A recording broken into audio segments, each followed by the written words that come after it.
What's going on? What's going on? What's going on? Conscious crew, it is your host, Conscioustv. Welcome to another riveting episode of the CTV platform. I am happy to be amongst you tonight. Okay, I told you guys to turn on your notification bells because you never know when an upload is coming from the kingdom. Okay, now I'm not really sure how long we're gonna be here or not be here. It just depends on how I'm feeling. Okay. Because I really wasn't going to cover this topic and I really wasn't going to talk about Boosie because I really am kind of just over folk who just don't get it. You know, everything that has been said, okay? Excuse me for my hiccups. You know, anybody at this point who just don't get it, or folk who just don't want to get it. But the spirit kind of came over me and I said, you know, let me go ahead and just put my pastoral hat on and do what I do best. And I see you guys are already thumbing up. So as you come into the building, give me all nasty thumbs up, honey. This helps with the algorithm. This helps to support the channel. It helps YouTube to send the content and the videos and the platform out into the multiverse of the YouTuberations and everything.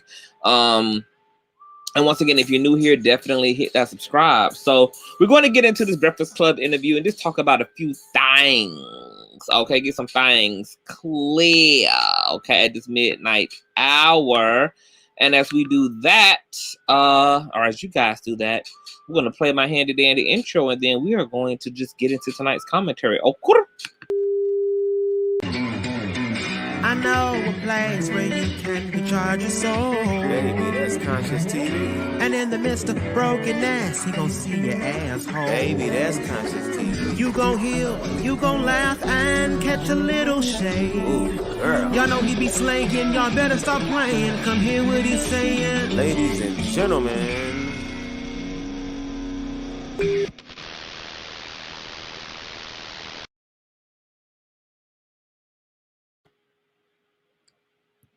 Hey everybody in the building. What's going on, mind your motherfucking business?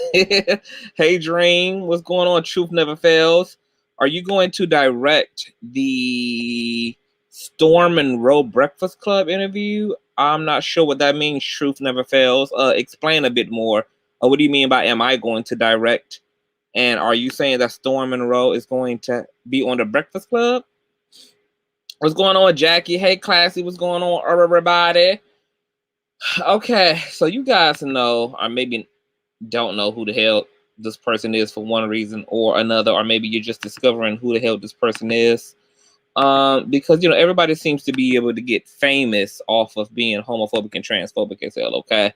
Kind of reminds me of those talentless pastors, okay, who really don't have a touch of God's anointing on them, but however, they know that they can get an old rowdy nasty piece of round of applause and get some coin in that donation plate every time that their talking points are homophobic and transphobic, the same way that a lot of Hoteps ain't really got much to give, okay, aside from black woman is God and queer people are destroying the black community, okay? But you know, let's talk about it.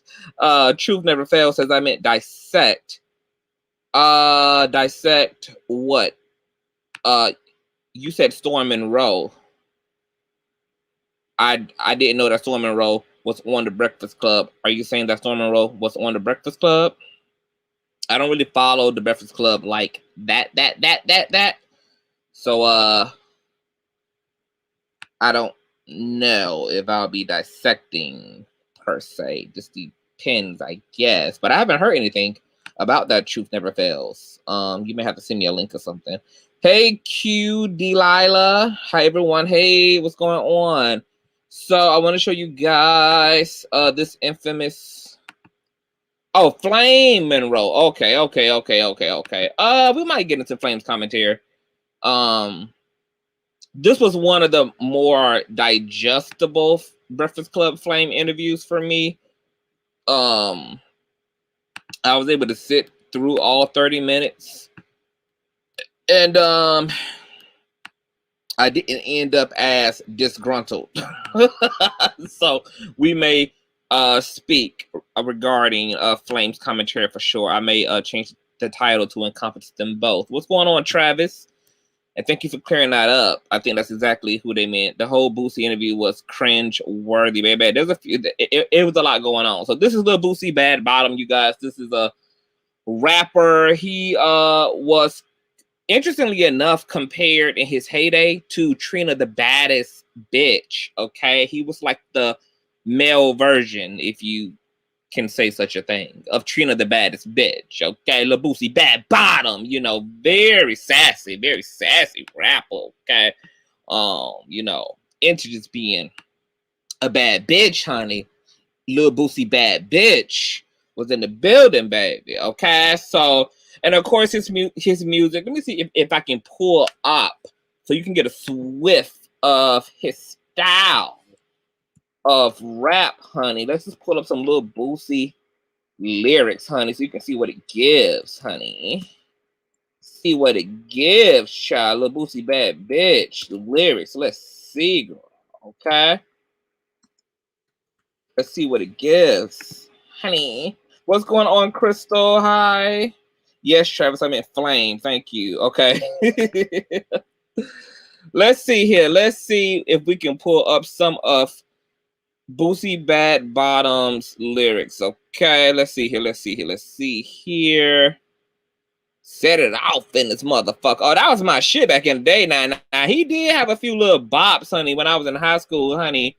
When I had to whip off in a nigga's ass, baby. Okay, he was my whip off in a nigga's ass soundtrack, baby. Put on that Set It Off. Yes, God. And set my foot straight up off in a nigga's bussy. Oh, yes. Let me see if I can pull up these lyrics here, so you guys can see what this rapper gives, honey. See what type of messaging he was promoting in his music. Okay, so let's read some of these lyrics, honey. This is from his song, which was a single, Set It Off. Okay. Let's see what a positive influence that Lil Boosie Bad Bitch has been. Okay, this page is loading very slow. Okay, it reads, okay, we finna set it off in this motherfucker. You heard me? I'm finna put you bitch ass niggas in the trash can, dumb nigga. I'm tired of all you bitch ass niggas. Y'all annoying me right now, for real, nigga. You wanna talk shit? You wanna run your mouth? You want some gangsters front your motherfucking house? Well, set this bitch off. Set this bitch off. Set this bitch off. Set this bitch off. Let's get these niggas, right? They call me badass, and I'll punish you. You ain't my equal. We ain't people. I ain't none of you. Since 98, I grabbed my plate up off the lunch table. I told mama I'm thugging outside. We don't need cable. Now I'm the nipples on the titty. I'm the motor called a Hemi. I'm the V12 in that 760. You niggas bitches. We real niggas with G codes. Love to go in beast mode. We're thugging. We got all bread. So if we fall, we the crunches. We're the dodo and the duchess. I'm the photo and the camera. I'm the pistol when it snap you. I'm the sickest beamer. I got the sickest magnum. I got the sickest charger. You all 30s, mine's 40. I told you niggas, let me get me. For you get stretched in the streets. This the day that you gonna be deceased for playing with a beast. I told Twerk, take off my collar. I'm finna take it there. You niggas ain't play at my projects. You all played at the fair. Trill Entertainment. That's my thugs there. That's love there. DA, don't search my house because ain't no motherfucking drugs there. We're smart with this shit. We get retarded with this shit. Deuce, deuce up in my shoe. I set it off in this bitch. Set it off in this motherfucker. Set it off. My click all dogs, bitch. Don't make us set it off. Set it off in this motherfucker. My click all dogs, bitch. Don't make us set it off, okay? The next verse reads, I'ma tell it like this. Look, man, I be thuggin'. I be fresh. I be super clean. With Gucci shades with some J's you ain't never seen. The race car jacket with about 80 fucking patches with the car to match it. Tony Stewart, it's a classic. You all penny pinching niggas. We spending on all you niggas. Call Savage from the back. Come pour some Henny on these niggas. Man, you don't want to fuck with me. I learned from the streets. I roll with my heat. Never turn on my peeps because I'm gutter. Come out my mama, a hustler. Been through the rain and the pain. Now I'm a dirty motherfucker. I hurt a motherfucker. Set it off in this bitch. You all niggas coughing in this bitch. We're flossing in this bitch. And I walk real. Well, Fuck going to jail. Come home and set it off and get your mail, nigga. I got a mind full of evil thoughts. So don't you get people caught around my people's house. Cause believe me, I'ma set it off, bitch. Another verse reads, oh, you bucked up and fucked up, and you ain't got no mind. Don't even respect your elders. No, you ain't respecting mine. But I'm gonna hit you with that 9. Put some sense in you, nigga. Should've put some on your ass when you was a little nigga. But you wanna play with the real niggas. Well, set it off, bitch. You're scared to let it off. Plus, your daddy wasn't no dog. Your mama had more heart than you daddy, bitch ass. He ain't gonna set nothing off. That's who made you soft. Bitch, you wanna come in that south? Where it get dumb in that drought, where niggas wild out like old dog and running your house, and running your mouth is crucial. Watch what you say about Boosie, because Boosie toots oozes and his hitman foolish. I ain't never had shit, but I can fuck a bad bitch quicker than you can count 6. 1, 2, 3, 4, 5, 6. She hit. I don't play. I lay laws. You're my size. I break jaws. Get disrespected at all. I set it off, nigga. I set it off in this motherfucker. Don't make me set it off in this motherfucker. You gonna respect the dog up in this motherfucker, cause I set it off in this motherfucker. Last but not least, I'm coming sick straight from the heart every time. You know what I'm saying? I hit the streets. You know what I'm saying? I touch you from everywhere. You can put this bitch in and ride out. Every song, it ain't no game with me, nigga. And if you don't like me and you a lame, well, go on. Set it off then, nigga. Now, I'm sure that's beautiful music you will love played through the hallways of your children's elementary, middle, and high school, y'all. I'm sure that is just the music that you want your little girls, you know, having teacup parties too in her room. I'm sure that's what you want your 9-year-old sons and your 13-year-old sons sitting around in the backyard meditating and playing Monopoly too, honey. I'm sure that this is the positive messaging, okay? That so many of you would just love, okay? Baby, that was a lot to go through right there. That was a whole situation, baby. Them lyrics was a whole situation. We had gun violence. We had fucking bitches. We had misogyny, honey. We had drugs. We had crimes. We had gun violence, gang violence, egotism, narcissism, territorialism. Baby, we had all type of shit going on, baby, okay? But Lil Boosie right here, this picture you guys see of this raccoon face ass nigga, baby, okay? This is the nigga who was caping for children, honey, okay? Because Lil Boosie, you know, he's had a big issue with Lil Nas X, okay? Lil Nas X has triggered the living hell out of Lil Boosie, okay? Now, all of a sudden, Lil Boosie is concerned about all the children in the world, and the children, and the children, and the children, and the children, and what about the children, and, you know, the influence over the children, okay? But it don't seem to me from what we just read from his hit song, Set It Off, that he was even damn concerned about the children. It doesn't seem that he was very self-aware as a musical artist himself as it relates to you know, the type of banter that he was pushing out through the radio waves and wanting to be on charts and shit. It doesn't seem to me that Lil Boosie chose to do anything of substance or revolutionary or woke or lucid or conscious or of substance with his celebrity, aside from be a deadbeat dad that ended up as a deadbeat rapper that's now trying to regain resurgence in society by having the same talking points as Hotep niggas like Young Pharaoh, Brother Polite, and Dr. Umar Johnson do, who also are all failures, if you ask me.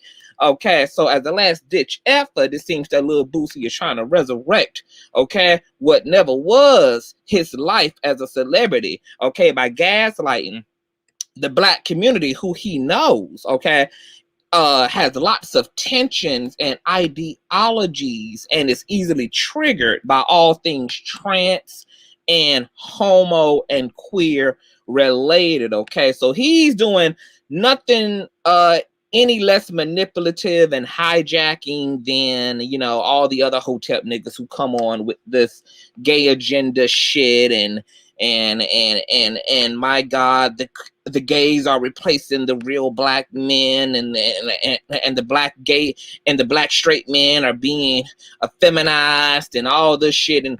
And because he knows that black women, okay, already feel like there is a low voltage and volume of available quality black men, he knows that he can scare the shit out of black women by thinking that the odds of them acquiring, okay,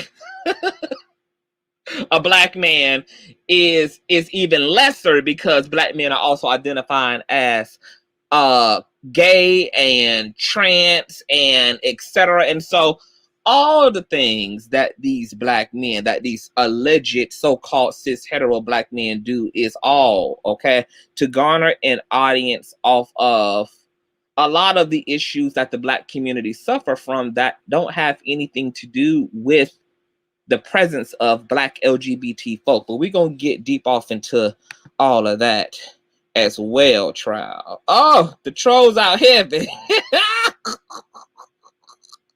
Destiny's Dre. No, Destiny's Dre is, I think she's new here, you know, but kind of let the trolls hang around. If they pop up and through here, kind of let them hang around a little bit.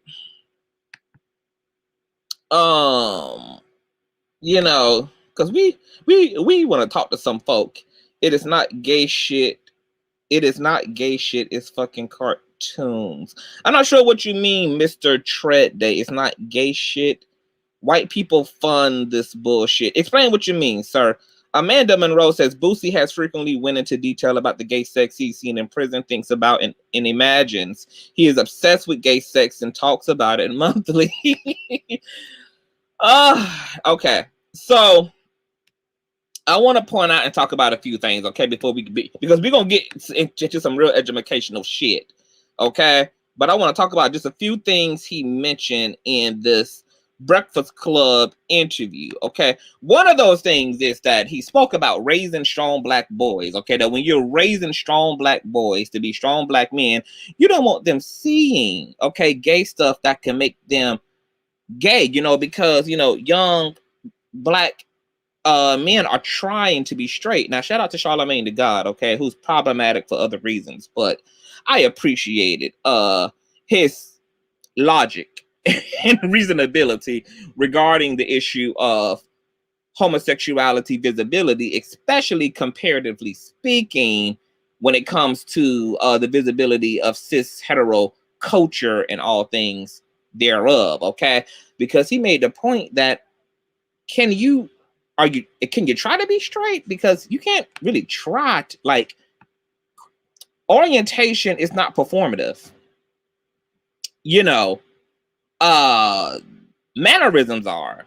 You know, you can perform so-called masculinity and femininity aesthetically, but you can't perform orientation. You know, when you're gay, you're just gay. When you're straight, you're just straight. Now, I would think, now this is just my opinion, right, that in a healthy, progressive culture, that we would be striving to be a people, right, in general, and educated people, a people who want our children to be well informed, okay? One of the things I appreciate being a young black male, okay, coming up with two black parents, is that my parents were very open with me and my brother about the ways of the world. They always talked to us about people in the world and different people in the world. And, you know, I had a gay uncle on my stepfather's side who my father was very close to. And we used to, you know, go to my gay uncle's house, you know, when he would have house parties and stuff, and my gay uncle would let me be the DJ. So I would be in the back, you know, playing all the jams and stuff and all the Destiny's Children shit, because he used to have this surround sound system and stuff and have these speakers in his ceilings and shit, and the house would be rocking, baby. And I was always known for having great taste in music, okay? So, you know, we used to have a good time, and my parents adored my Uncle Jack. He died about 10 years ago, unfortunately, to a drug overdose. But he was a wonderful and sweet individual. And I remember conversations around my parents they always just humanized everybody. They humanized everybody, they explained to me that Uncle Jack is a homosexual. They explained to me what that was. But they never put any negativity or stigma on him, they just duly noted that he was gay because he was a rather effeminate homosexual, okay? And so coming up in a household where we were actually taught about things, my parents had the conversation about the birds and the bees. They had conversations with us about weed and smoking weed, things that were frequent in the community that we were in, that we were being raised in at the time, because, I come from the projects, okay? I wasn't born with no silver spoon in my mouth, okay? So from about 6 to about 11 years old, we were raised up in a very, very urban apartment complex. And so there was lots of things that went on. And so my parents were just very open. And so for me, growing up in that type of environment and me naturally being a very transparent person, I also think that it's logical for people in general to be seeing diversity in the world, whether that be queer people, trans people, whether that be Asian people, whether that be people from other countries, whether that be Muslims, Buddhists. I mean, the reality is that America is a fucking melting pot. The world is a melting pot. So it makes no sense to try to shield. Why would you shield your children when your children have to go out into a world without you? You have to send them to school without you. They're going to be at some point young adults and then legal adults and going to go out into the world. What logic is it in the long run of not exposing your children to people who they're going to come into contact with for one reason or another, intentionally or unintentionally? It just makes no sense, to me. So I just think that education is everything. And I think diversity personally is very beautiful. And you don't have to teach young people to be like other people who not like them. But you need to teach young people that there are people in the world who are not like them. And we should make it our business to teach young people that other people, irregardless of how they dress, irregardless of what their cultural beliefs are, their religious beliefs are, what their orientations are, what their gender identities are, that we should teach young people that all people are human.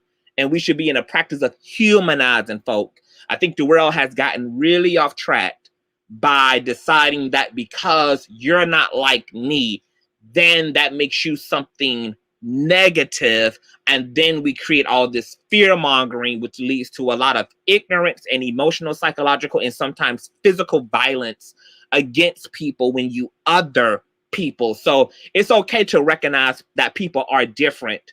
I think what's immoral is dehumanizing people for whatever reasons they are different from us. Okay. So Lil Boosie and this whole raising strong black men. The key word that you want to add in here, Boosie, is not only raise strong black boys, raise strong, educated, and intellectual black boys. Okay. Too many of our young black boys and girls are not properly educated enough. They cannot sit at a multitude of tables because they're being raised by limited parents with limited scopes, and then wondering why white kids are beating their brains out intellectually and academically. Like, we've got to expand the mind and the education and intellectual capacity of our fucking children so that they can compete in a world that can't be changed, but can be navigated. Okay. What Amanda said, some parents want their children. I just hinted to that, Amanda. You're absolutely right. Rake One Hunty says, rather follow Bootsy than Dr. York or Brother Polite. Woo child, Rake, really? Now, I don't think any of these men are literally worth following. They're all horrendous. Okay, these are all terrible choices. I'm trying to decide who's the lesser of the evil between Dr. York Polite or Bootsy, but I can't even. I don't even think that there's a lesser evil. They all are problematic for one fucked up reason or a fucking other. I think there's just a big ass problem here. But something else that Boosie said, okay, is that he was proud of his he was proud of his 11-year-old son for watching porn, and that his son, okay, might also possibly have a girl pregnant with twins. Okay. He also said that it's not okay for his daughters to be as sexually explorative or explicit as his males are. So once again, we see that male privilege. Okay. We see that sexism and that patriarchy and that misogyny. We see that creation of double standards where women are upheld to the standards of chastity and purity and self-preservation, while men get to sow all of their wild oats and explore the spectrum of their sexual, well, not even explore the spectrum, but explore the hetero aspect of their sexuality, and this is encouraged culturally. Okay, it's the hypocrisy about democracy for me. But I also thought that it was really fucked up, and it just really showed how much of a mental midget that Lil Boosie is, that he did not recognize anything wrong with his 11-year-old son frequently watching porn, and him low-key being proud of this, and the fact that his 11-year-old son already might have possibly ruined his fucking life in future, because he might possibly have to learn how to be a dad in a few months at 11 fucking years old. I mean, this is the sick pedo psychology of this all. And the fact that Lil Boosie can lead this army against a grown-ass, openly black, queer pop rap artist, but yet does not even understand the deviancy, the shallowness, and the perversion of his own fucking psychology, that he would completely romanticize his 11-year-old son, his 11-year-old fucking son, already having a practice of masturbation, porn, and is sexually active and possibly might be a dad at 11 to 12 years fucking old. And other cis hetero people got the nerve to stand behind Lil Boosie, the same man who also had what is now his 16-year-old son receive head from a neighborhood crack whore who gave his underage son at the time oral sex along with his other nephews, to the point that CPS opened up an investigation. And other cis black hetero men and women have the nerve to stand behind Boosie's charge that homosexuality is something that's being forced down the throat, that there's a gay agenda. Let's talk about all of the pedos, male and female, that the black community fucking protects. Let's talk about all of the sick pedo psychology perpetuated within the black community that goes unchecked, that at one point in time was even normalized, because my grandmother used to tell me all the time about how in her heyday, you know, black families were sending their girls off at 13, 14, 12 years old, was pretty much putting them through arranged marriages to men who had property, men who had power, because this is how a lot of this was a lot of black families' access to wealth was through marriage and lineage, and oftentimes young black girls, underage black girls, were sold off into marriage to be wife and to be a sexual partner to a grown ass man, just so that the family could have a come up and have access to resources through lineage.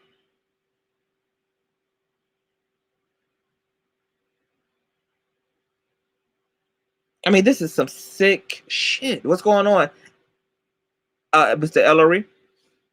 But let's read the article, because I want to talk about the way that porn impacts. Yeah, and that Color Purple shit wasn't Color Purple. That shit was this is non-fictional reality. As Mayaya says, both of my grandmothers was married at 15 years old. Yeah, just 1, 2, 3 generations ago. That Color Purple shit was reality for lots of black female youth. Okay? White supremacy really fucked up a lot of the ways that black people had to navigate the West and all of the sick, immoral shit that sometimes pockets of blackness had to do in order to access what white people took for themselves. Black people had to manufacture for themselves, and sometimes had to do some really soul selling, making pacts with the devil ass shit just for the sake of surviving. God awful. But I want to bring up this article because Lil Boosie's 11-year-old son, he doesn't even know that he's literally psychologically damaging him. And straight folk are in the comment section and parading around on YouTube, grown ass men, grown ass women on the internet, standing behind Lil Boosie. Yeah, it's Lil Boosie's opinion. Yeah, Lil Boosie is his right to an opinion.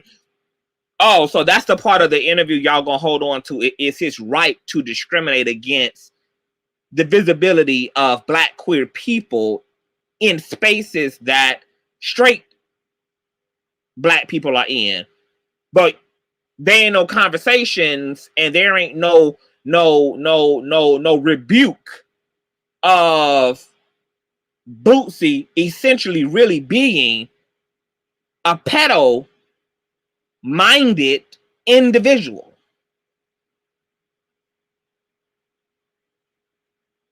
A pedo-minded individual. Exploiting his own underage children openly, publicly.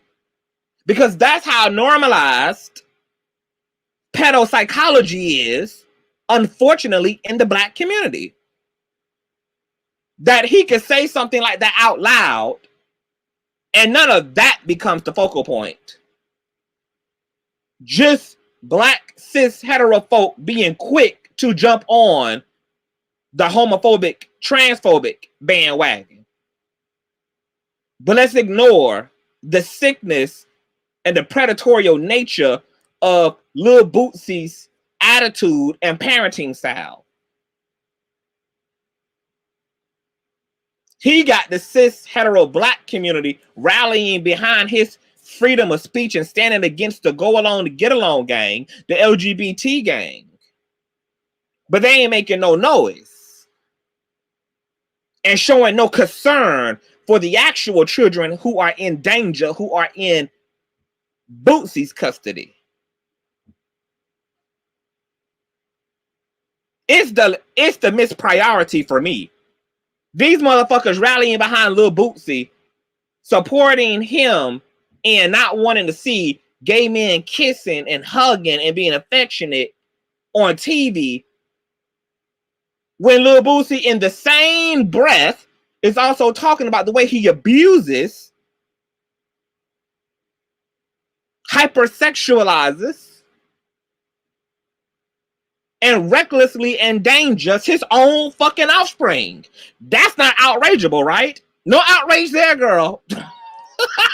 No motherfucking. What about the children, right though? The fucking children. Here it is, the man concerned about the children is preying upon his own children, but we're talking about the safety and the concern and the protection and the well-being of the children, but only as it relates to the exposure of homosexuality.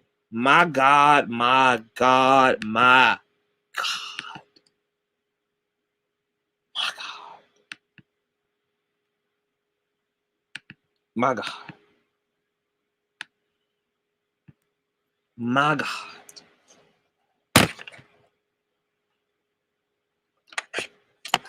my God.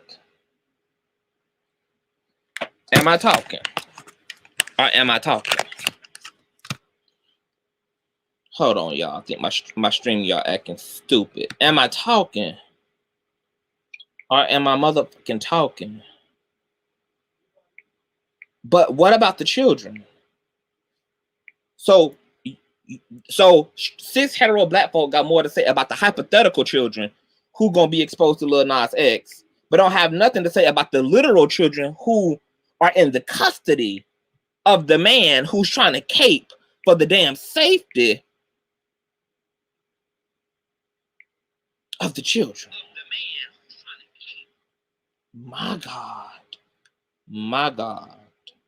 My God. Now, woo, child, this is some deep shit, baby. Some of this shit too deep for me. It's too deep, baby. It's unbelievable. Unbelievable, girl. So let's just stay right here on him endorsing his 11-year-old son, okay, as it relates to porn, okay. This article here, I don't know why shit keeps jumping up. This article here comes from counselonrecovery.org, okay, and we're just going to read some of this here. It's not a long article. How pornography affects the teenage brain in infographic, okay? Pornography addiction is an adolescent high-risk behavior that is escalating across all segments of the teenage population. By viewing sexually pornographic material, adolescents may face potential emotional, psychological, social, and physiological disorders and issues. The infographic below, designed by helpyourteennow.com. Somebody get helpyourteen.com website to Lil Boosie a fucking sap, okay? Illustrates the effects that pornography can have on developing adolescent brains. It can help you understand the problem and start important dialogue with your teen about viewing sexually explicit material. Mindful Choices is the Center for Recovering Families Adolescent High-Risk Behavior course that covers pornography addiction and 14 other risky behaviors. For teenagers and their parents, the course addresses these problems in their early treatable stages. And for more information, you can call this number here or email them at .org or contact them online, you guys, okay? How pornography addiction affects the teenage brain. Okay, let's go down to this infographic. Okay, the science of what happens to the teenage brain. Okay, the circuitry in the brain undergoes an explosion of growth followed by a rapid pruning of neuron pathways between ages 10 and 13 years of age. Lil Boosie's son is 11 years old. Brain scans have also found the teenage brain is dominated by areas associated with pleasure and reward and emotional response, perhaps explaining the emotional roller coaster years associated with puberty. Dopamine is a neurotransmitter that is central in our drive for personal reward. When teens take part in stimulating or potentially addictive habits such as pornography, there is a flood of dopamine in the brain with receptive increases of dopamine released into the teen brain. It is rewired to crave the same effect. Teen brains are the most sensitive to dopamine at around age 15 and react up to 4 times more strongly to images perceived as exciting. A teen's brain is at its peak of dopamine production, and neuroplasticity plasticity, making it highly vulnerable to addiction and rewiring as their brain is not finished developing. Wow. Sexuality specifically increases delta false B, a protein that serves a role as a mediator in natural reward memory. This study also found that overexpression of delta false SB induced a hypersexual syndrome. Wow. This also relates to sexual trauma and sexual abuse. There's been studies of men and women who were molested and or raped at young ages that develop a hypersexual practice in their adult life, okay? Develop fetishes alongside being beat or choked, aggressive styled sex, etc. This is where we go into and talking about perversion, okay? Basically a syndrome of perversion. The problems of pornography addiction: exposure to sexually pornographic material is correlated with concentration problems, low motivation, depression, social anxiety, negative self-perceptions, erectile dysfunction. Now, what's interesting about Lil Boosie's interview is that he spoke about how pornography consumes most of his child's search engine times, that porn was 8 out of the 11 searches. So there's already a hyper obsessive hypersexuality. There's already a sexual dysmorphia and a sexual dysfunctionality that's already developing in this young black male son of his. But they don't want to talk about it though. They don't want to talk about it though. Q Delilah says porn is not how you teach kid to have sex, but he's worried about gay men while his son is watching some grown one. Oh no, because see, porn, heterosexual porn, okay, having an interest in women to Lil Boosie, like it is to a lot of toxic ass, low IQ, non-GED graduated ass black men, is a sign. It's almost a rite of passage to masculinity and manhood. So this is celebrated, okay? This is the type of dialogue that you're exposed to in the locker room and in the barbershop, okay? Where adult men are proud of their nephews and their sons, okay, for losing their virginity as soon as possible. Hell, it's a reward to even pull a adult woman as an underage young boy. That's a measure, okay, of sexual success in toxic masculinity's version of manhood. Twisted. Completely fucked up. Okay? Fucked up. And yet, if you look at the comment section, matter of fact, let's stop here. Let's go to the comment section, because we don't span narratives here.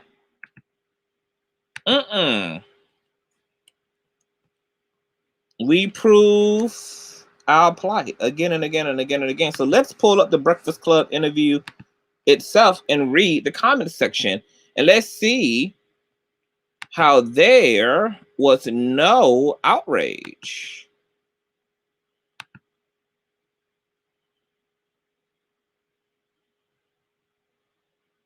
No outrage, honey.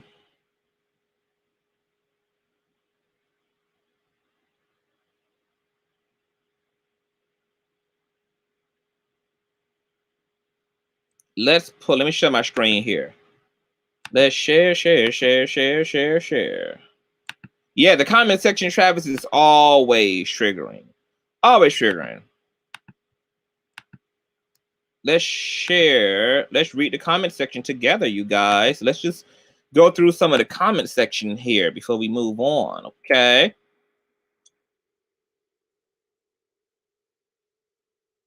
Let's read here, okay? No Weapon says, whether we appreciate it or not, Boosie is probably speaking for the majority here, including DJ Envy.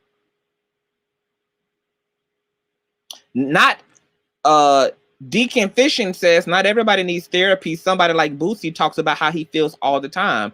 So he goes through therapy every day. Okay. Linda says, you don't know if everyone in this room is straight. That hit Charlotte in the heart. Okay. Young Tony says Boosie hit the nail right on the head when he said social media fucked this world up. Okay.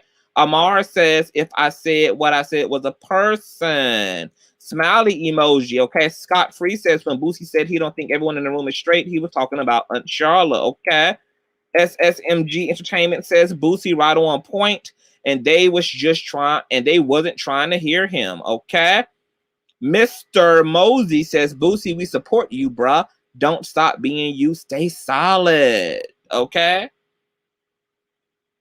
Pen and Pencil says, Boosie, we understand exactly what you are saying, and we agree with everything. Salute Navy 428.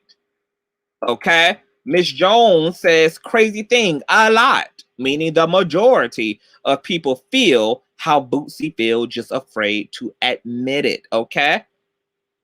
When you tapping into your goddess, okay, this is a woman who titles herself as goddess, yet her comment was, Boosie is speaking for me, the goddess. I'm a parent and I appreciate him for not going along to get along. Need more men, honey, like like Boosie. And that's coming from a goddess, y'all. The goddess is saying that we need more men like Boosie. And then finishes off with peace, God. Okay. Michelle Butler says, I love him. Oh my God. He says what he means and stands on it. He doesn't back down or switch up. Speak in all caps. Okay. Francisco says Boosie was speaking facts but couldn't get his point across all the way. When you gangster, nothing you do is right, period. Okay. Postmaster says, see, Charlemagne the God was very passive aggressive in this interview. I never seen him this passionate about any topic. He clearly one of the ones pushing this, here it is, guys, the trigger word, agenda. Okay. Joe says, I see why Pimp C and Bun chose Bootsy and Webby to be their proteges. What great role models and black leaders. Okay, Sean says Bootsy got an opinion just like the rest of us. I appreciate his honesty and how he feels. 100, okay?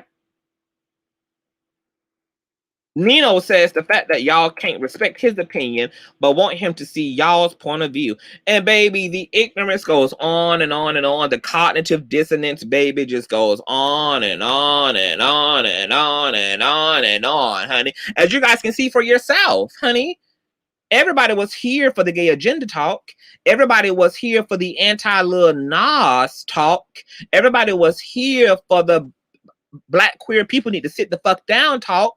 No, and well, apparently everybody was also here for Lil Boosie grooming his underage male children with pornography and oral sex from adult women, while the same people in this comment section probably want to see R. Kelly in prison.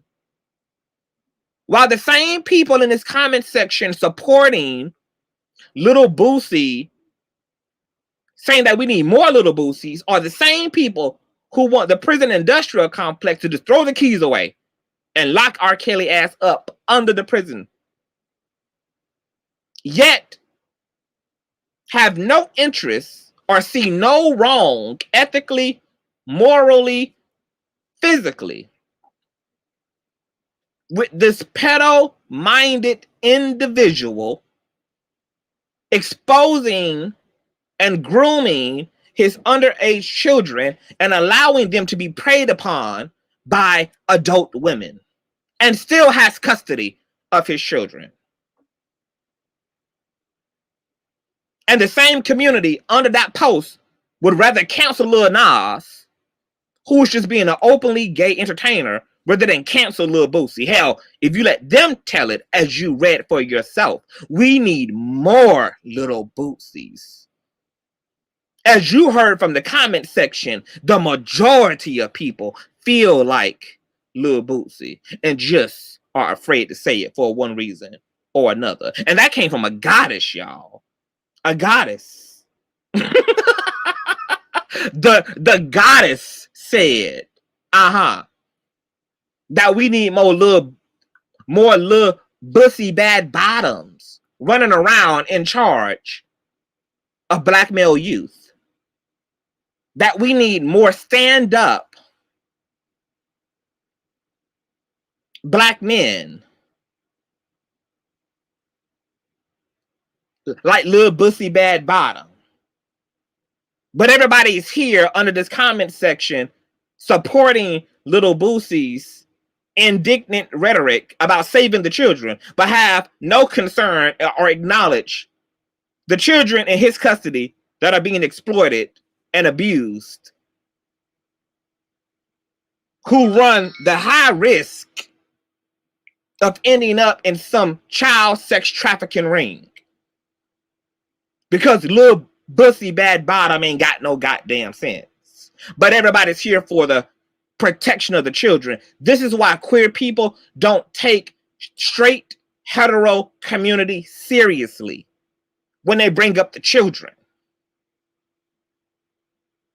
You don't give a fuck about the children. This ain't about the children. This is about the inability for black cis homophobes and transphobes to just come on out the closet. We sitting here talking about how black trans women need to be honest about their identity.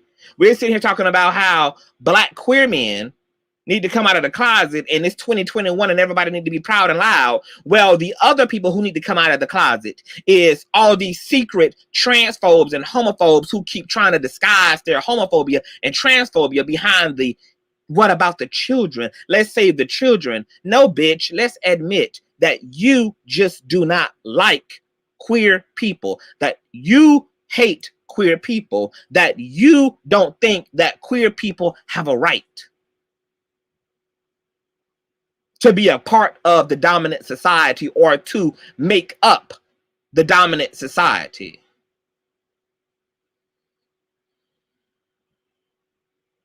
Yeah, they're right about a fear. I'm scared, I'm scared. Don't be scared. Speak your motherfucking mind. Die on your motherfucking heel. Come out of the closet, homophobe. Come out of the closet, transphobe. Be bold, honey. Turn the motherfucking light on in that bitch.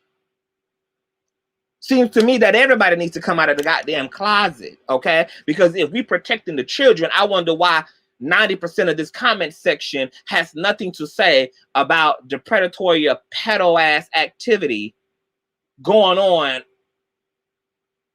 under Lil Boosie's roof.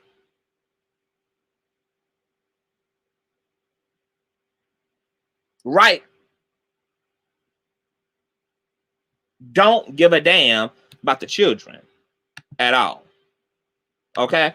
Let's just read a little bit more of this comment section, because this comment section can be a whole goddamn case study, baby. If we wanted receipts, baby, if we wanted receipts about how full of shit cis hetero black people are about this whole children shit, protect the children. Children shouldn't be exposed to drag queens. Children shouldn't be exposed to openly gay people.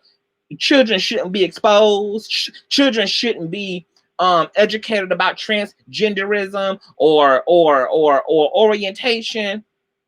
Nobody has no issue here about Lil Boosie grooming and being fixated upon his own children's sexual orientation. And this is what we mean by straight folk are more pressed about homosexuality than homosexuals are. They talk about being shoved down your face. Y'all was the ones concerned about sexuality from the jump. That's why you wrote your Bibles the way that you did. That's why you wrote your Qurans the way that you did. That's why you drew up and constructed the respectability politics in the way that you did. Y'all have been the ones fixated, because if you wasn't, honey, you wouldn't even notice that queer people are amongst you. But you made sure to write up the laws and the social norms and and their religions in such a way to be completely divisive as it relates to non-cisgendered and non-hetero individuals. And yet we're the one pushing something down straight folks' throat, when straight folks literally make up the dominant society. Queer people in America make up 1% of the fucking population. Bitch, we could never. I don't give a shit how many times you see us low-key sprinkled throughout a movie here or there, sprinkled throughout a sitcom here or there, put into a cartoon here or there, see one of us performing as a rapper or a R&B star or a R&B singer here or there, girl. We could never be the majority, and default representation falls to cisgender heterosexual folk. Let's talk about the straight agenda of having heterosexual cisgender male and female in the household. About that agenda. What about all of the folklore and mythologies that completely represent cisgender heterosexuality? Jasmine and Aladdin, Pocahontas and the Colonizer, Adam and Eve, Joseph and Mary, Jesus and Mary, Barbie and Ken, Mr. and Mrs. Potato Head, Mr. and Mrs. Pac-Man, Cyclops and Jean Grey, Magneto and Mystique.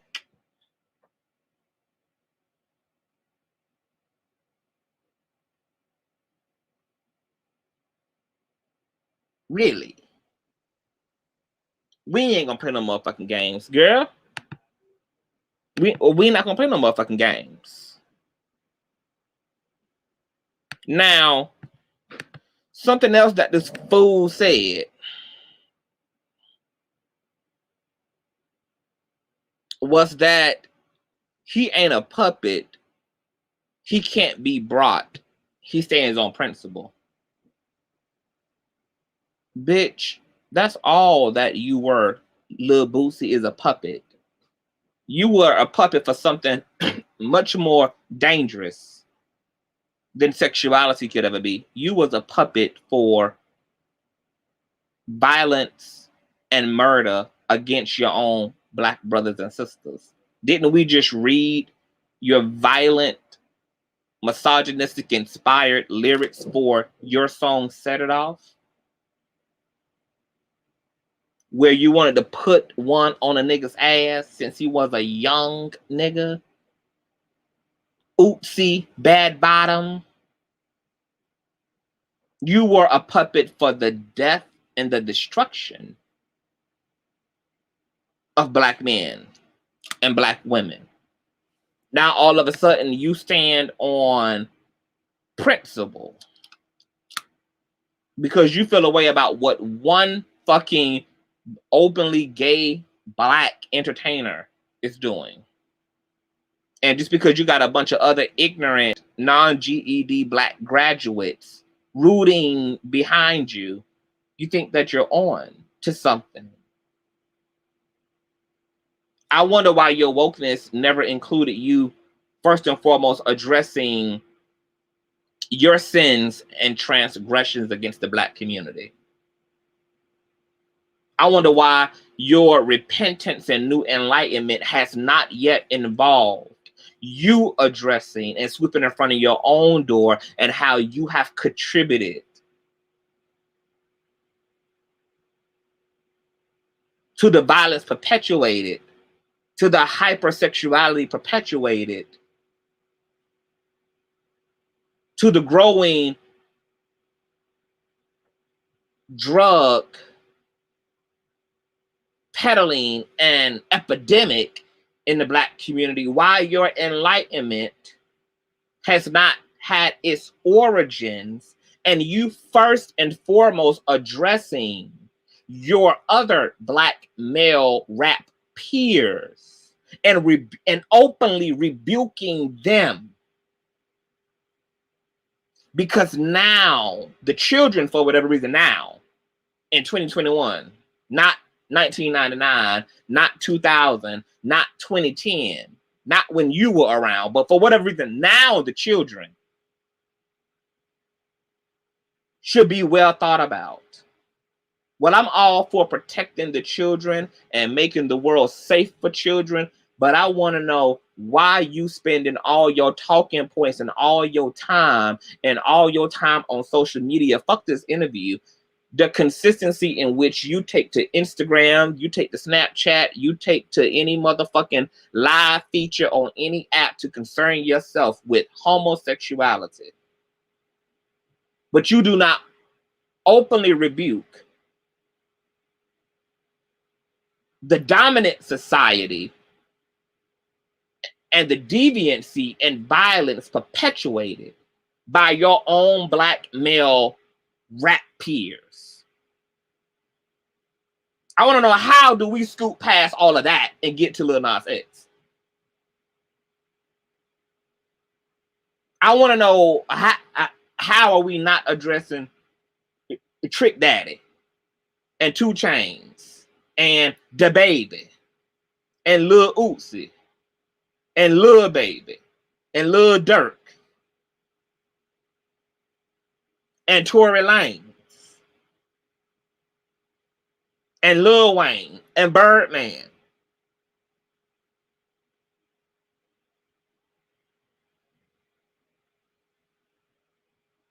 I mean, the laundry list of male rappers perpetuating rape culture, drug culture, thug culture, gang culture, street life. And we're going to bypass the projections of the dominant society and focus on what the minority societies project in their little cracks and corners of social media and the entertainment industry. I'm just trying to make it make sense. I'm just trying to make it make sense because it's just starting to become clear to me that these type of cis hetero folk, because there's cis hetero folk who are who really understand and who are not vessels for this level of ignorance and stupidity, who stand on true equality and fairness, and who critique everyone from top to bottom, but critique them on principle. But it would seem to me that the Lil Boosie bad bottoms and this high volume of support of him by other Black folk, it would seem to me that we really do have a big psycho problem. Lil Boosie and those who stand behind him are psychopaths. Psychopaths. Maniacs. Absolutely lawless hypocrites and red-blooded out of their motherfucking minds. Out of their goddamn entire fucking mind. Out of their fucking mind.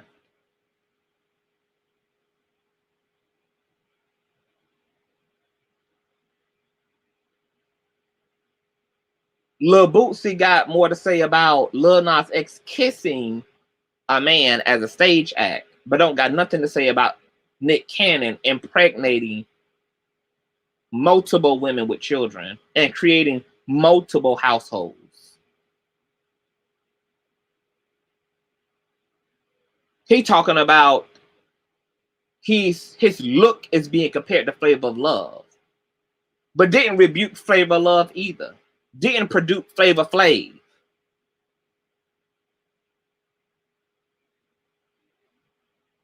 And his black male privilege, his misogyny, all the hypersexuality perpetuated in the black community to the same black children for 3 seasons of Flavor of Love.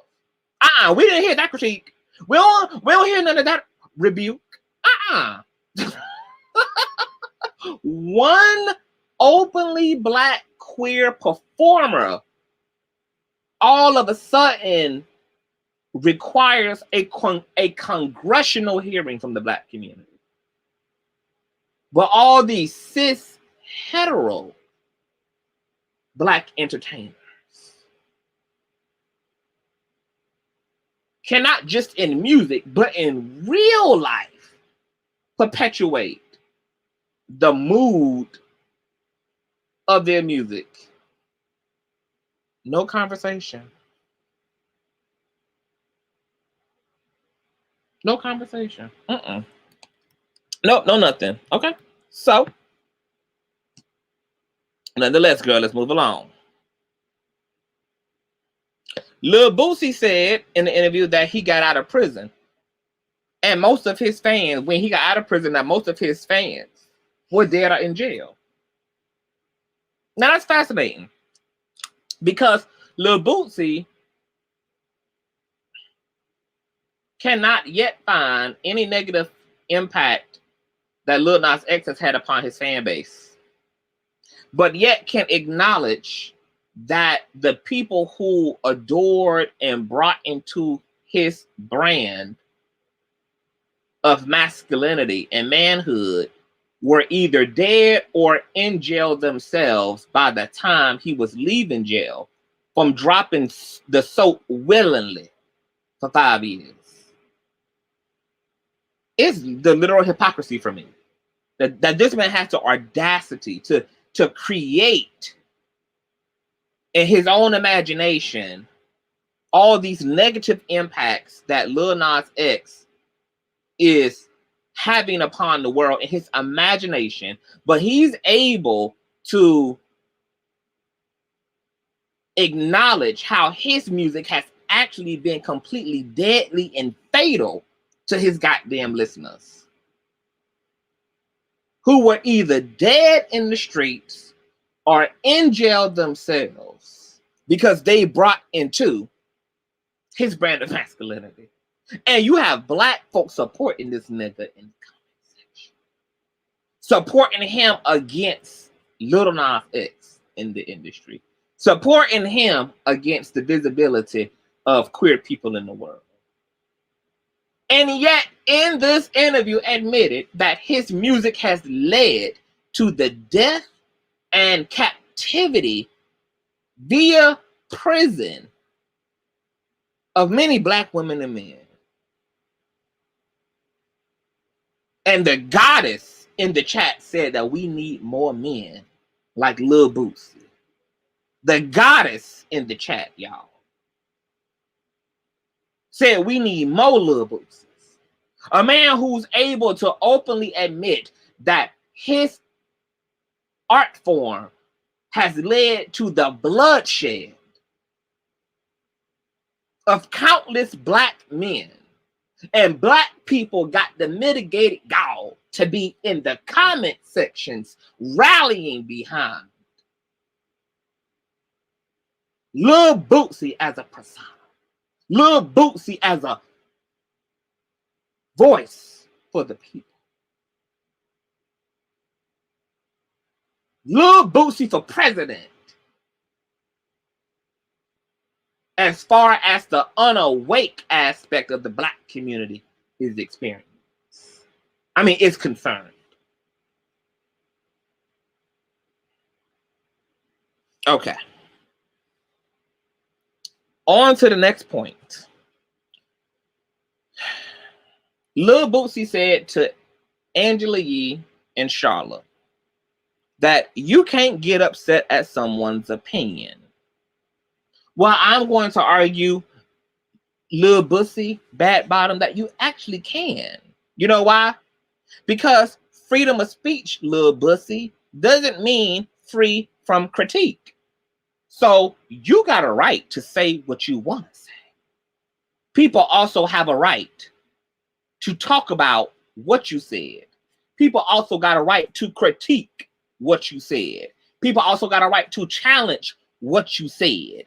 Because all of that would fall under what, Lil Boosie? Freedom of speech. Okay? So freedom of speech does not mean that you are free from critique. Okay? Freedom of speech also doesn't mean that you're free to be harmful. Ask Donald Trump about where freedom of speech got him. Ask Donald Trump about how far explicit freedom of speech got his ass. Go talk to your leader. Ask him how freedom of speech worked out for him. Okay? Freedom of speech does not mean you have the freedom to be injurious, especially when you are utilizing freedom of speech as a member of the dominant society. Because you have the social power to systematically and socially oppress and suppress members of the minority society.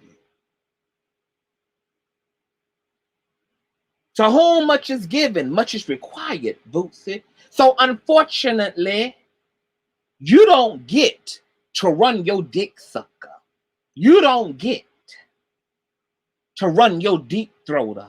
You don't get to use your super soaker throater. Okay? None of the members of the dominant society do. Without critique. Shout out to Lil Baby, who also learned the hard way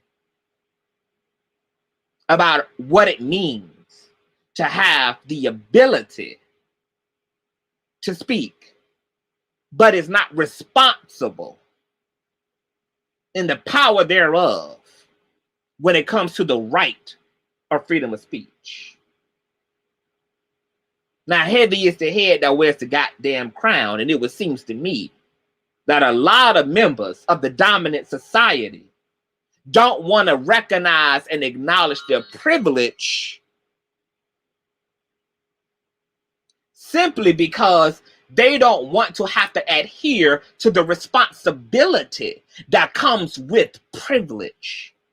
So what we're really being communicated from members of the dominant society who want to clap back at cancel culture, which is just a culture that is holding those in power accountable, is that we want to be privileged and reckless. So back up off of me. When the baby renounced his apology and said to hell with y'all. When T.I. and Tory Lanez doubled down with Lil Boosie and clapped back. What we were being communicated from dominant society, from privileged society, is that let me be privileged and injurious without discretion.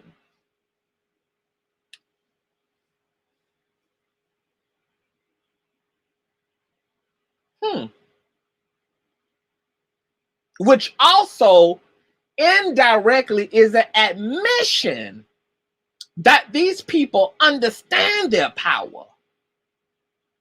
That's why they're so gun-ho to protect it. And they want to use that power biasly and harmfully against those whose voices are a lot more soft and subtle throughout the echo chamber. Because T.I. and the baby and Lil Boosie, Bad Bottom, they'll hear y'all before they hear us. As the less popular society, as the non-popular society, as the minority society. You guys want to be able to be the popular kids on the playground.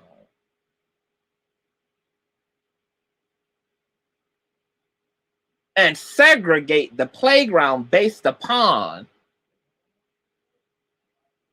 the respectability politics you adhere to, whether it's if you have money and you are well dressed, you stand on this side. And if you dusty and broke, you stay over there. Whether it's we the good looking folk, move on over to the left, all the ugly folk to the right. Whatever the systems are, y'all enjoy that privilege and enjoy that division and enjoy that weaponizing and enjoy those injuries. And this becomes and manifests as a narcissism that you become so entitled to and so conditioned to, because you also live in a system that rewards you and that tells you that your privilege is okay and that doesn't hold you accountable and that didn't hold you accountable, because y'all have gotten away with decades and decades and decades and decades and decades of abuse of power and abuse of fame and popularity and abuse of authority for so fucking long that it almost feels like you're the victim because somebody's finally saying no to your ass in 20 years. Because somebody's finally saying, no, we won't go.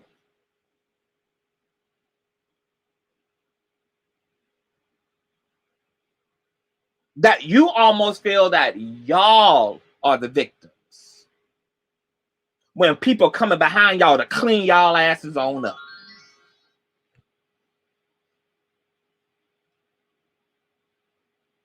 How dare you not accept my abuse, hate, and ignorance? It's funny black people can understand racism but don't understand discrimination, though. Talk about it. I'm going to drop the link for some of y'all to come on up here. Okay? So, Lil Boosie, yeah, people can be upset at your opinion. Okay? Because freedom of speech doesn't mean free from critique, and freedom of speech doesn't also mean free to be harmful. Okay? See, when you keep arguing the right, because this is another big thing that I find to be so interesting about the ignorant society, which typically is the dominant and popular society, is that you motherfuckers also want to be able to argue the right to an opinion in place of actual information, facts, and knowledge. Are y'all okay? Y'all literally believe and have a desire that your opinion should trump actual information, facts, and knowledge. And then you wonder why people out here looking at your ass like you crazy. Crazy. Y'all want y'all opinion to take up more space than actual facts, knowledge, and information does. Well, no. You got to be one privileged ass motherfucker to sit in the face of people not like you, and you decide to be the author of all things surrounding their truth and their reality. You got to be one privileged ass motherfucker to believe and to behave as though you don't have to listen to the people you're talking about.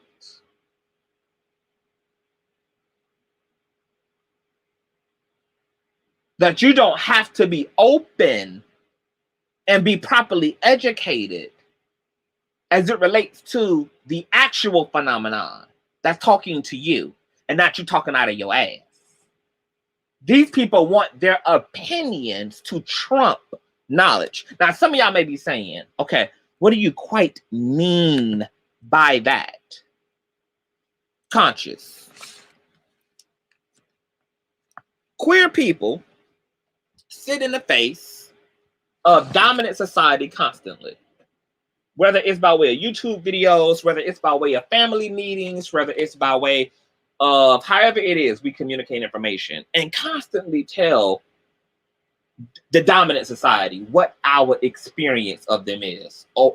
Oppressive, abusive, divisive, and depressing. Constantly. Trans women are vocal about their experience within the dominant society.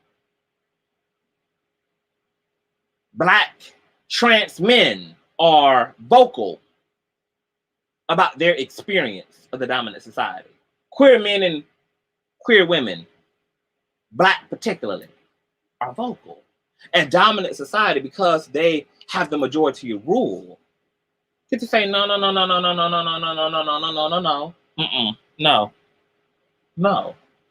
just no. No, because a lot like when, remember, growing up and you ask your mom, could you go outside? And she just said no for the hell of it. You ask your mom, could you go over to your cousin's house for the weekend? And she just said no for the hell of it. You're doing well in school, you do your chores, just slanging no around just because she had the power to, just because dad had the power to. Black queer people tell the Black dominant society that they're within how they experience them all the time. And just because the Black dominant society can simply not listen, because they've never had to, and who's going to tell them that they have to, just gets to not listen, not be receptive, not internalize or consider the information and the experience and the intel and the data that's being communicated to them from and by those queer people, just get to be completely off-putting, shallow, and one-dimensional, and would rather adhere to their beliefs about trans persons and their beliefs about queer people than actually get to know, develop a relationship to the queer community, or to at least open their ears and posture themselves as students who need to learn, rather than authorities who need to reinforce an idea.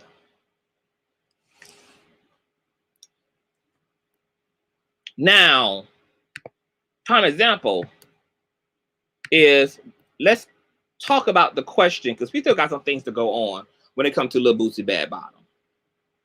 But we're going to segue real quick to the question of rather queer people, not queer people, rather the Black community is inherently homophobic and transphobic, okay?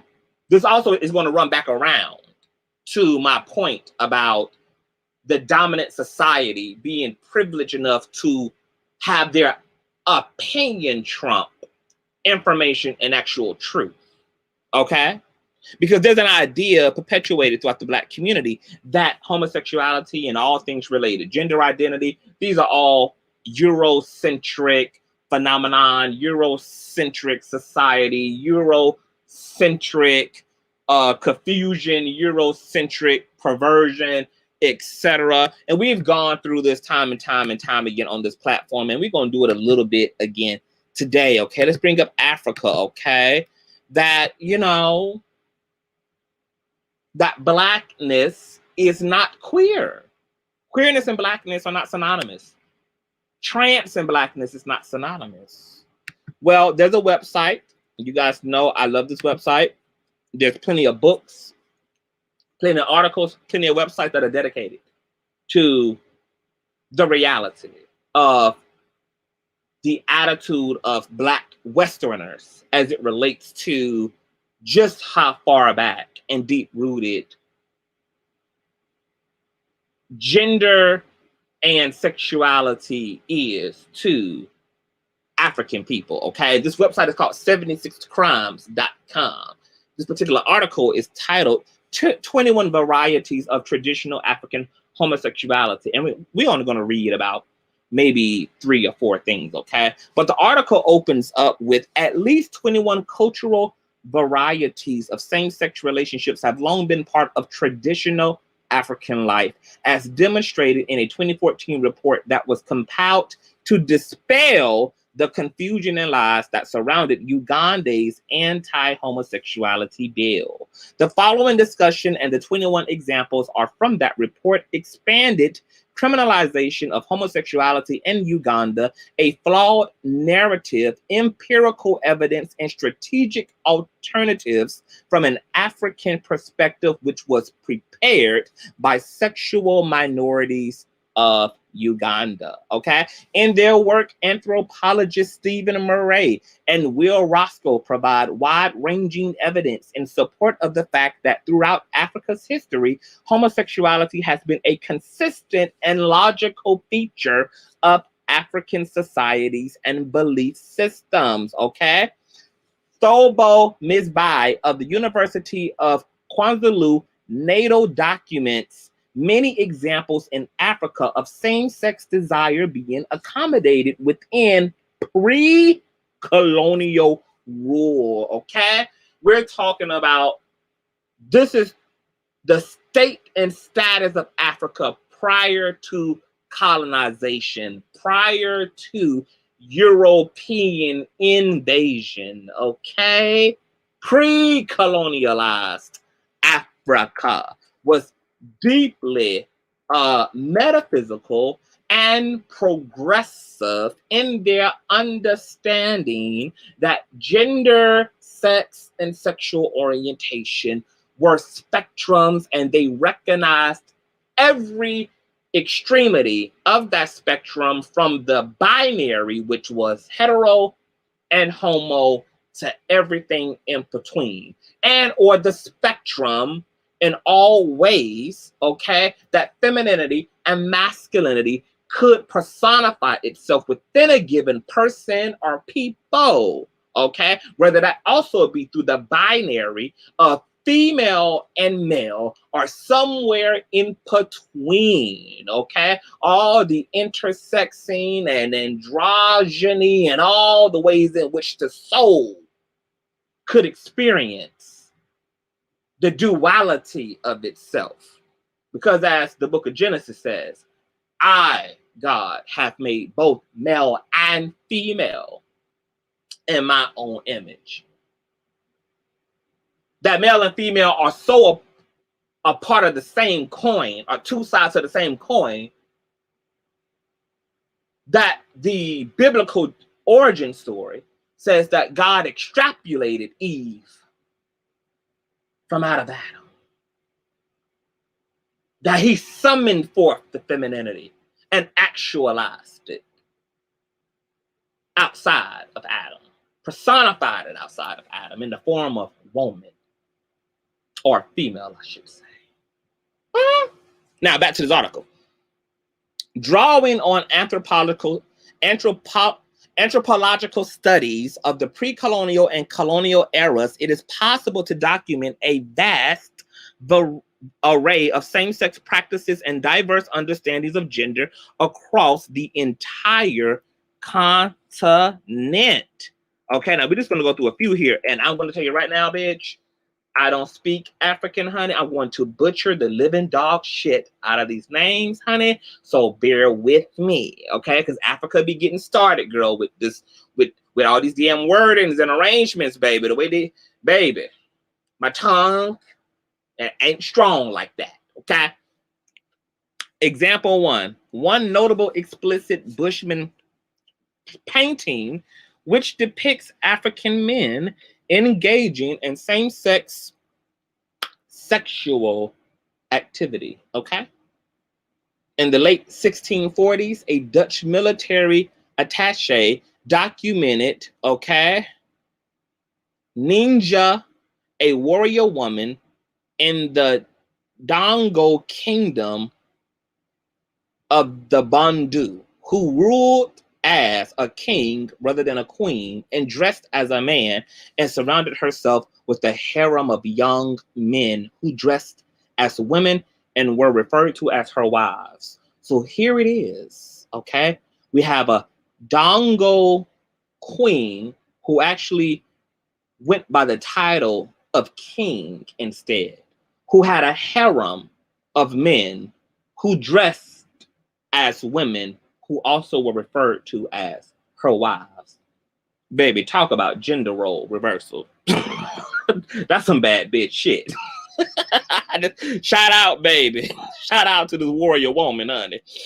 18th century anthropologist Father J.B. Labatt documented the Gongo Ya Shabanda, okay, presiding priests of the I don't even know how to pronounce these words, girl, of the G's, okay, a group within the Congo kingdom who routinely cross-dressed and were referred to as the grandmothers of the community. So here it is, you have a religious priesthood of Congo men who routinely cross-dressed and were often referred to as grandmothers rather than grandfathers. And I guess this is when they would be embodying the divine feminine. They would be called grandmother, the grandmother elders of the kingdom. And when they were personifying the divine masculine, what referred to as the grandfather elders of the community. My God. In traditional Zande culture, anthropological records described homosexuality as indigenous. The Azande of the northern Congo routinely married younger men who functioned as temporary wives, a practice that was institutionalized to such an extent that warriors would pay bride price to the young man's parents. Here it is, we had a culture within Zande, where pretty much the military of Zande would substitute female companions for young male companions and pay their families to allow these young men to accompany them when they were on conquest. Wow. Okay. Amongst Bantu-speaking Fulhane farmers, okay, in present-day Gabon and Cameroon, homosexual intercourse was known as Bayan Nukama, which means a medicine for wealth, which was transmitted through sexual activity between men. Now, that's some deep shit there, honey.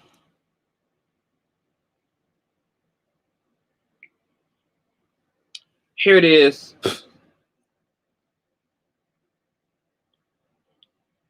Fulhane farmers believe that same-gender sexual activity was a metaphysical way to produce wealth.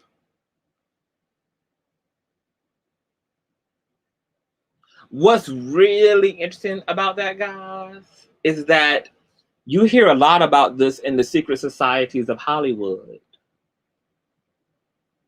That same-gender practices are introduced to those who reach a certain level of success, that there are certain sexual rituals, certain same-gender, same-sex rituals that are introduced to American men and women who come into a heightened level of wealth and fame. And I wonder if it's connected to whatever this belief is that obviously predates America and all of its systems. But if that is connected to the birth of these metaphysics, because that's very fascinating to me. Another one is similarly in Uganda amongst the Naloko Lango men who assumed alternative gender status were known as Mokodo Dako, okay? They were treated as women and were permitted to marry other men. So here it is, we have what essentially are the trans women of Nilotiko Lango, okay? Who were biological men who lived alternatively as women, and they were treated and received and embraced by the dominant society of Lango as women, and they were even permitted to marry men, as women are allowed to. Wow. Another one is same-sex relationships were reported amongst other groups in Uganda, including the Bahima, okay, the Banyora, and the Bagande king Wango II. The Bagando monarch was widely reported to have engaged in sexual relationships with his male subjects. And baby, the list goes on and on, you guys, okay? I could go on for days. There's books, there's histories. This is the shit that Black Hoteps ain't gonna tell you. This is the shit that Dr. Umar ain't gonna preach on. This is the shit that Brother Polite ain't gonna preach on. This is the shit that Young Pharaoh ain't gonna teach on it. And this is why we can't even trust our so-called Black Hotep male leaders, because they are disingenuous and dishonest and biased as it relates to certain areas of Black history and Black and African culture. So the question of, excuse me guys, all this damn talking, is the Black community inherently homophobic and transphobic? The answer is no, not inherently. The Black community of the West is now homophobic and transphobic and has a long history of homophobia and transphobia due to European colonization. See, you got to beg the question of, if Africa was so non-goddamn gay, if Africa and homosexuality and transgenderism and hoodoo and voodoo were so non-African, okay, why in the fuck did Europeans feel the need to colonize and evangelize Africa? They will only need to evangelize Africa because they saw what they believed to be non-Christian social dynamics and non-Christian lifestyles and non-Christian behaviors that were being completely normalized and socialized and respected and even oftentimes spiritualized, because marriages in certain parts of Africa pre-colonialism also were sometimes revered as more spiritual and sacred than marriages and ceremonies between cis heterosexual couples. The white man got into Africa and lost his motherfucking mind because he could not believe how rampant all the spiritual shit was and how goddamn progressive and wide-minded and open-minded African people were. These goddamn mayonnaise people, these goddamn cave dwellers, lost they fucking shit, baby. Got the damn, then it became the Bible agenda then, bitch, when the goddamn white man showed up on the shores of Africa. It became the Christian agenda, bitch, okay? They weren't talking about the gay agenda, bitch. What about the straight agenda, huh? What about the Christian agenda, huh? What about the biblical agenda, huh? What about the Eurocentric agenda, huh? Because the Africa was with all the shits, okay? We were a people of sacred knowledge, sacred geometry. We were a people who recognized that Mother Earth was a sentient being. We respected her as a living vessel, okay? As a being that brought forth life, that possessed life, okay? Our understandings and perceptions of reality and consciousness were complex. And we weren't afraid of that complexity. These are the sciences that made us rich people, rich in knowledge and in intellect. Made us a people who were dangerous because we were a people who knew too much. We were a people who were way too fucking evolved, way too forward moving, to the point of fear, because that level of power and intellectual capacity, that level of spiritual versatility, okay, made us a people who could conquer other people easily. And so other folk were shook.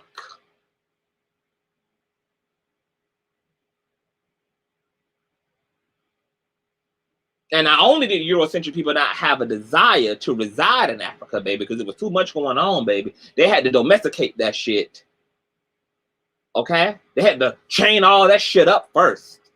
But then they also had to make sure that the Africans that they were going to bring forth from Africa into other parts of the world did not come over into new lands and already established lands with that pre-existing knowledge and connection to higher consciousness. So the evangelizing of African people was real. And the evangelizing of the African community of the West was real. And the evangelizing of the African continent is real and still something that is happening today. So now Africa has become deeply homophobic and transphobic, and this was not true to the inception of Africa. This was not true to African people and African history prior to the cave dwellers pulling up on the Mayflower ships and swimming over, okay, and knocking on their neighbor's door.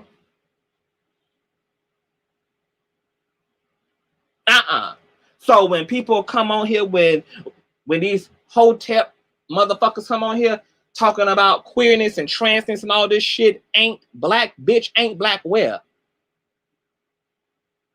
You must be mistaken, Miss Mamas. What you maybe meant was that, girl, homosexuality and transgenderism ain't exclusively Eurocentric. But it's damn sure true to African history and African people and African culture. And let me just add this little tidbit before we move back into the Lil Boosie dialogue. Is it wouldn't motherfucking matter if homosexuality didn't show up until 21st century African people all over the world showed up. Because anything that black people do is African, bitch. Because I'm a black man and I do it now, bitch, it's African.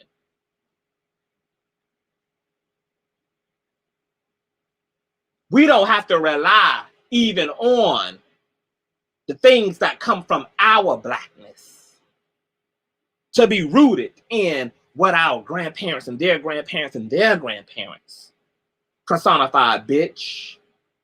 Because every black person that becomes whatever they become is now something that becomes African culture, because an African person did it, because a melanated person did it, because a black and brown person did it. So even if homosexuality and transgenderism wasn't something that manifested, even if it was, as ridiculous as that would be, because it's not the case, but if it was the case that transgenderism and homosexuality didn't show up until recently in African, that would still be African culture. That would still be African practices. That would still be Black culture. Because a Black person is. Because a Black person became. It is now motherfucking Black. Bitch. Now, off of Africa. Okay. Back to Lil Boosie Bad Bottom.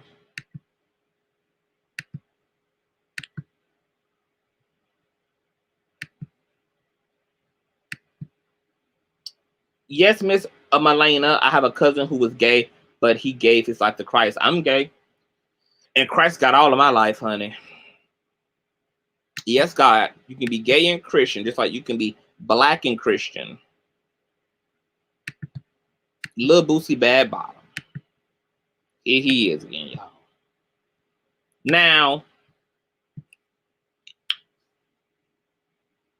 Lil Boosie says he don't want no violence against queer people. Okay, this is something that a lot of privilege. See, privilege is literally narcissism.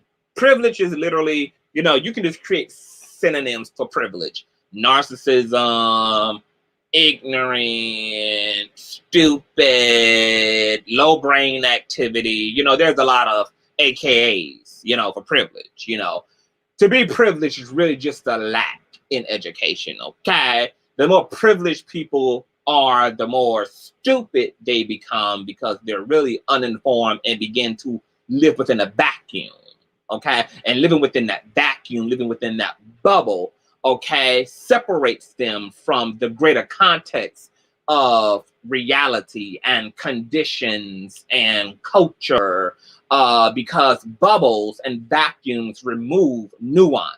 You cannot have nuance when you're raised in isolation, when you are raised within a bubble, okay, when there's a thick layer of protection around your exposure, okay, when you live in systems that control your perception and control who you're around and what you are around. See, people from the bottom see everything because we look up,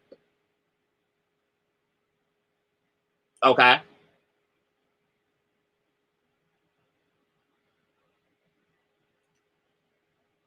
People who are privileged is in a given capacity, but then the highest expression of privilege is reserved for a minority. This is why politicians have the world turned upside down, because they're all uninformed and removed from the conditions that the majority of people have to experience. So the dominant society are not in the shoes of the minority class. They're in the shoes of the majority class.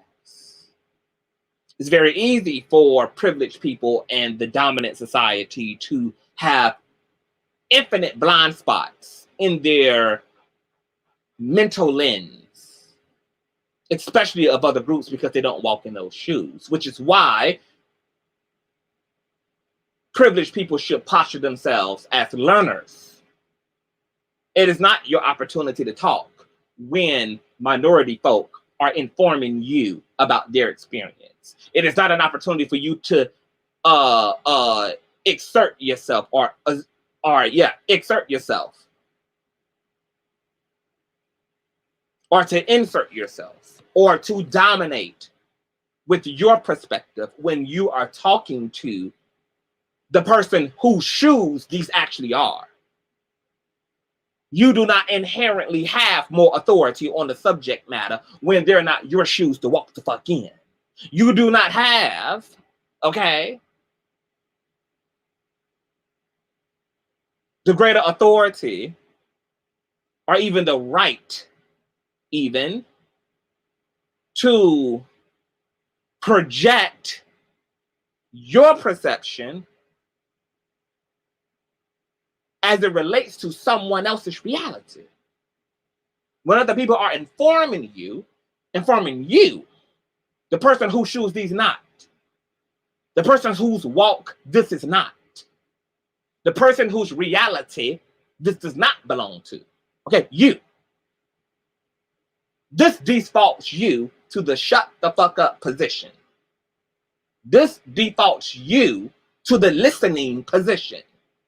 This is not an opportunity for you to run your dick sucker as it relates to another man's shoes. You out of order and you out of place, and you need the STFU times 2. You do not know more about the inner makings of somebody else's experience when it is somebody else's fucking experience.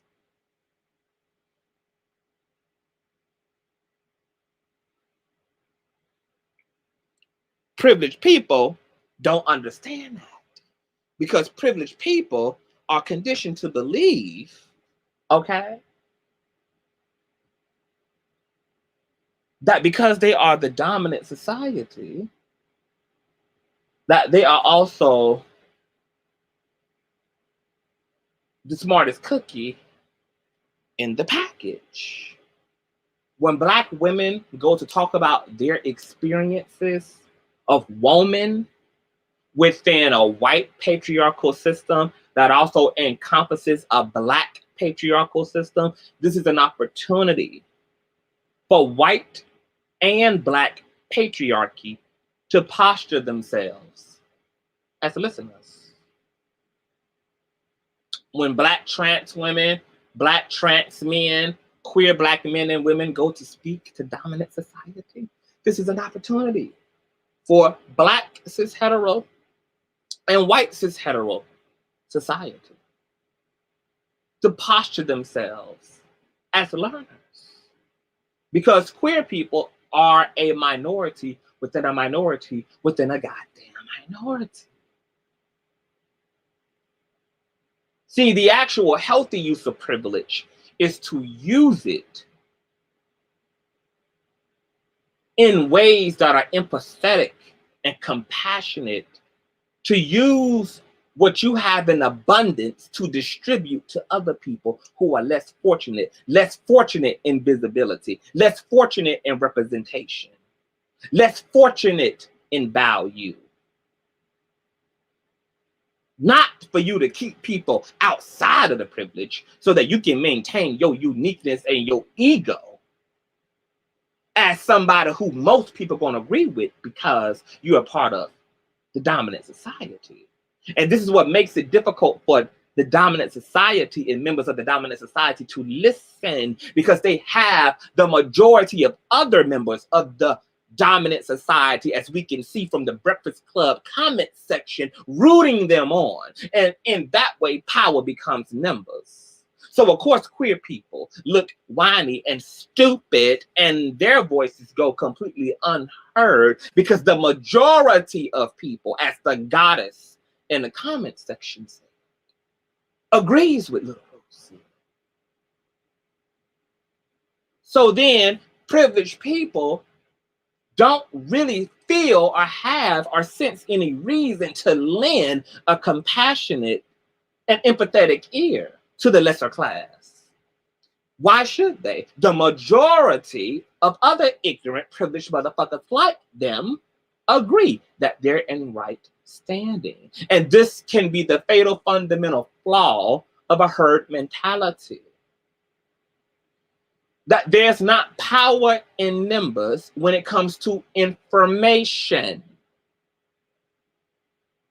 And we should be a people who do not align with something just because the majority of the family believes it, or the majority of the Black community believes it, or the majority of America believes it. We should be a people who decides and vets and discerns and distinguishes and distills the truth based upon the information and the data and the facts and the knowledge, not based upon general consensus.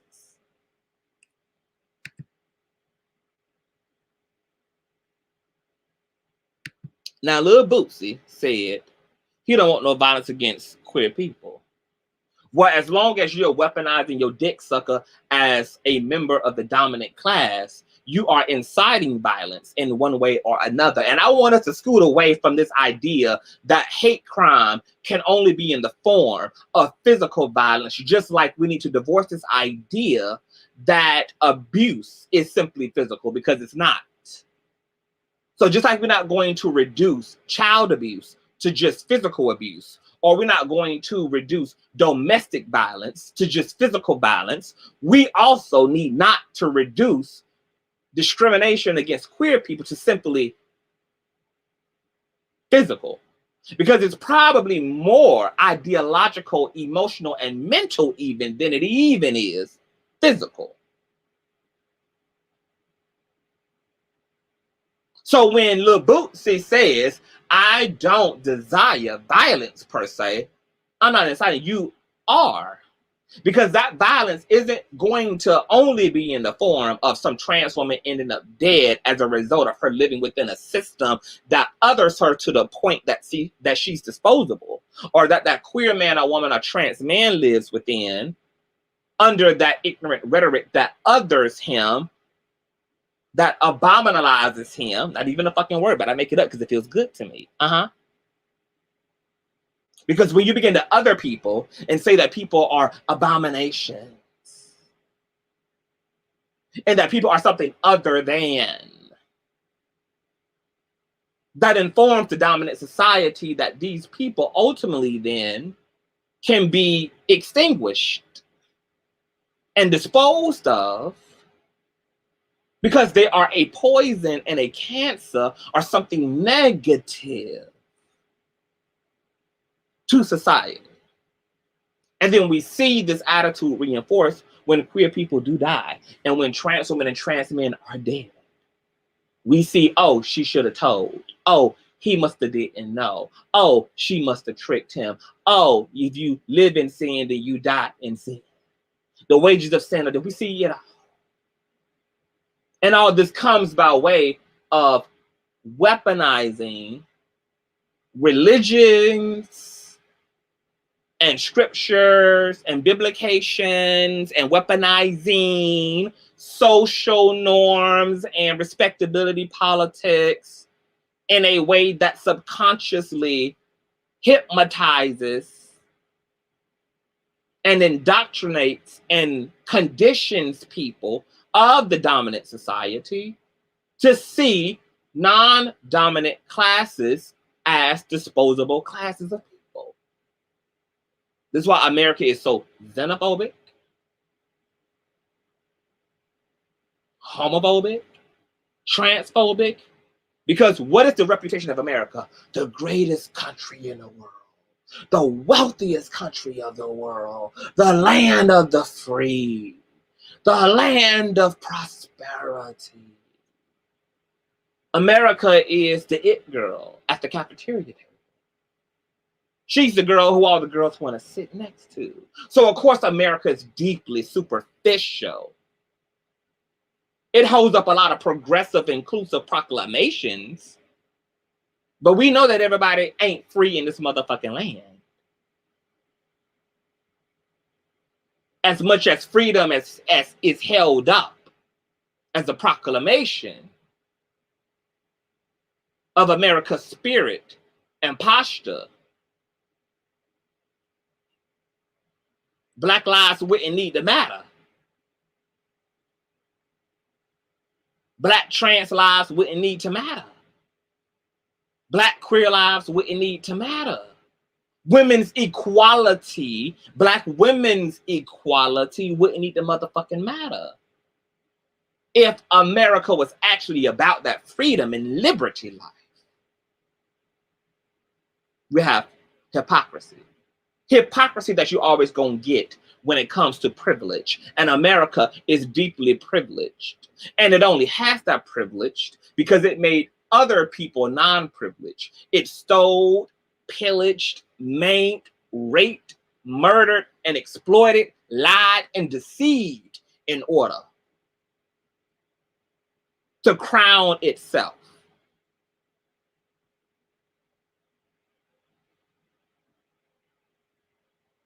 and all of its superficiality and glamour, without no reality behind those proclamations, aside from the manifestation of the dominant class that benefits actually from that freedom, which are the descendants of those colonizers who killed and genocided and made sure that their lineage and that their children and their children's children's children's children's children's children's children would have actual freedom and liberty.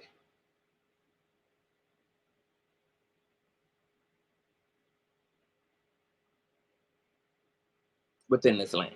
Okay? So, Lil Boosie Bad Bottom, everything that you do as a part of the dominant society who holds a dominant society attitude, it's always going to be potentially dangerous and injurious. Okay? Emotional violence, mental violence. Queer people ostracized, queer people kicked out of their homes, queer people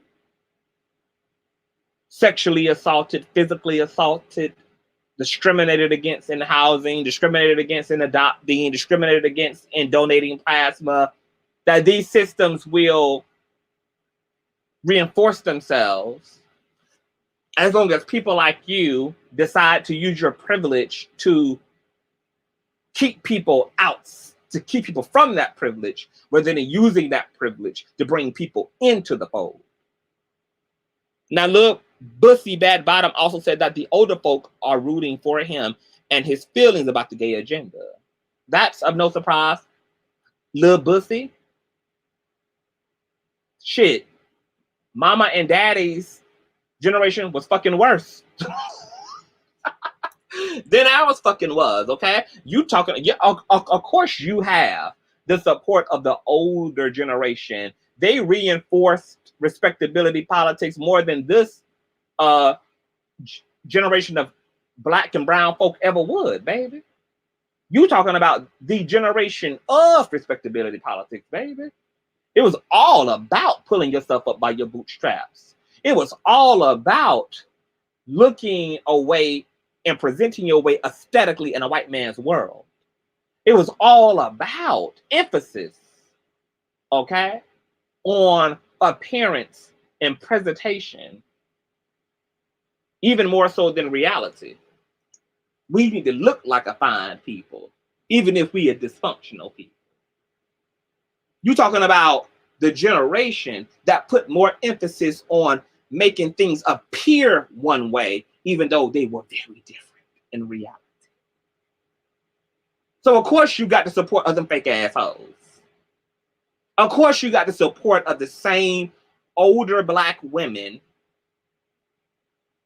who believed in all things biblical and yet taught their daughters to be subservient to men and to normalize domestic violence and narcissistic abuse, because this was a measure of your value as a black woman, is how much of a black man's wrath you could absorb in one lifetime, was a measure of your Christian faith, was a measure of your womanhood. How much of a black man's dysfunctionality could you be a sponge to? How much could you be resilient to? Was a measure of the black divine femininity. Of course you got the support. Of course you got the support of them old ass niggas. Them older ass niggas from that generation who telling you that you're on the right track, who believed in black men needing not to sag their pants, who believed in black men not needing to lock their hair up and to have a polished appearance and to kiss the ass of massa, while those same black men also was a rolling stone. They might have did bring the bacon home to mama, But when they brought the bacon home to mama, they was also bringing several children out of wedlock to her motherfucking ass as well. While they were bringing the bacon home to mama, they were also bringing 7 knots upside mama's motherfucking head when she got out of fucking order as a woman as well. Let's talk about it. Of course, you got the fucking support of them motherfuckers. Of course. That ain't a good thing, Boosie. That ain't a good thing, girl. Because of who giving you that support is the problem also in and of its goddamn self. Okay? Now, Lil Boosie said he was in a 3-way relationship. Now, this was interesting to me. Because this just shows how polarizing Lil Boosie's psychology and sense of awareness and emotional intelligence is, girl. Lil Boosie said that he was in a 3-way relationship at one point in time and that it didn't work because the 2 women he was involved with didn't love one another like they loved him. But at the same time, the bitch had just said earlier on in the interview that he was against 2 women marrying and that he would never support his daughter being in a same-sex marriage, but yet said that he was in a polyamory ass relationship that didn't work out because the 2 women he was involved with didn't love each other, but loved him. But marriage is also generally an act and proclamation of love. So if Lil Boosie desired these 2 women he was with to love each other equally to the love they had for him, how, make it make goddamn sense. Lil Boosie, how you don't support the sanctity of marriage between lesbians, but you desired the 2 bisexual women you was with to love each other the way that they loved you, but you would not support marriage between 2 women or your daughter and a woman, when marriage is a symbol and extension of people's love for each other oftentimes. Bitch, he can't make it make sense. My brain cells were dying, okay? He also said he has a right to raise his child straight, and that if folk want to raise their children gay, then raise them goddamn gay as hell, okay? That's their right. This was interesting to me, okay? Because I've spoken about this, and I'm just going to say it briefly. There is a narcissism that parents need to get over. I coined the term parental narcissism, okay? Because this is what most parents, particularly Black parents, really believe and adhere to, this idea that they have, that their ability to have children also gives them the right to attempt to create a carbon copy of their ideas onto that child. And this is why oftentimes the parenting to child to parenting experience, particularly in the Black community also, is so fucking dysfunctional. God gave you the right to birth the body, but who I am is actually God's idea, not yours. And because parents refuse to divorce, particularly Black parents refuse, because remember when Dwayne Wade and Gabrielle Union, instead of trying to control Zaya's experience of herself, that they decided to posture themselves as students and go along with the journey. And there was so much outrage from the Black community. How could you? How dare you? How dare you? You don't leave a child to decide. How dare you? You don't listen to a child. How? You're the parent. You're the father. You're the mother. Remember? And Gabrielle Union and Dwayne Wade kept on about their motherfucking business and raised their children as they see fit.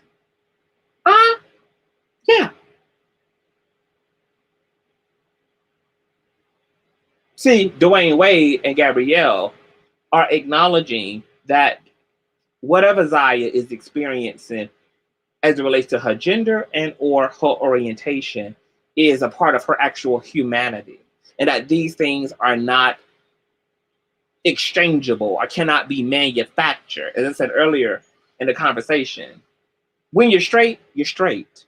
When you're gay, you're gay. When you're trans, you're trans. If you're cis, you're cis. These things just are. They are just a part of the way that the soul, that the consciousness experiences the body in orientation. These are these are sciences. They are connected to your humanity.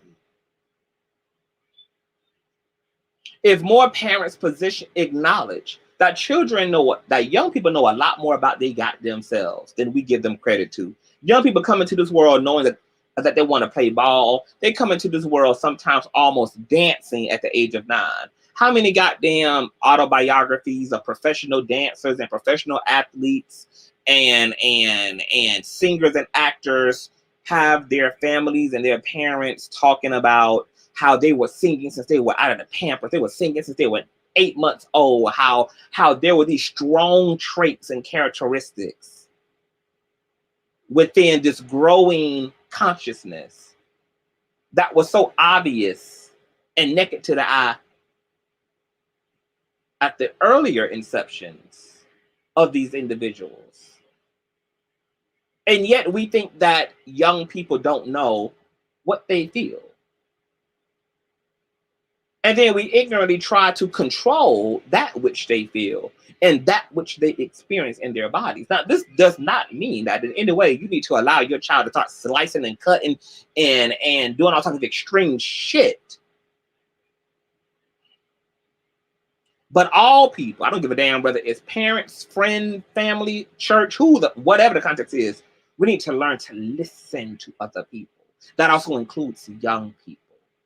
Guide them safely, but also remain humble and listen to what people are telling you they experience themselves as. And do the compassionate thing, not the egotistical thing, which try to control the will. You're going to do more damage trying to control that which you can't versus helping your child to figure out what's going on with them and supporting your child on the search and quest of self-discovery, which may, yes, indeed look very differently than you imagined and you expected, but nonetheless is. Because parenting isn't about what parents want. Parenting is about principles, not ideas. Raise the child as you would have them to go in life. That verse oftentimes gets hijacked and raped and remixed and wangled all around to fit a lot of abusive ass shit. When that verse is talking about raise your child as you would have them to go remain as it relates to principles. Raise your children to be honest. Raise your children to have a keen sense of self and self-awareness and compassion, because these things will be with them always in life. That these traits and knowledge of self will be with them to the end of the goddamn age. Okay, that this will be their legacy. That if you encourage your children to know thyself and to become thyself, and you teach your children to be virtuous people, that they will never stray from virtue. They will never stray or compromise or divorce their relationship from themselves. That they will never be able to be under the rulership and seduction of a narcissistic friendship group or a narcissistic government or a narcissistic a supervisor, because you have raised them in a way to trust their selves, trust their instincts, to be in touch with themselves, and to not be compromising in what they know. But oftentimes we can't do that because we are too busy trying to create identities in them, trying to tell them what they need to do with their life. No, you ain't gay. I'm not going to accept. You ain't trans. Think about it. Who would want to be trans in a discriminative system? Who would want to be gay in a discriminative system?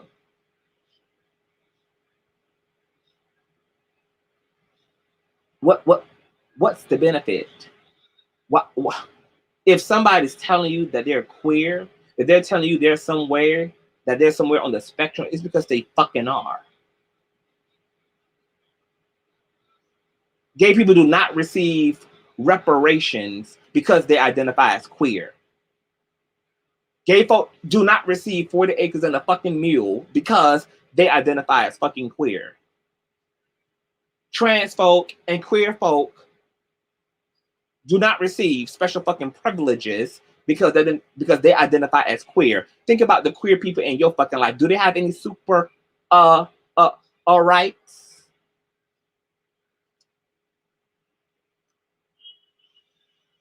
Do you think that you could take the queer person you know in your life and take them into the hood and have them be as respected in the worst parts of the city as you would be able to be?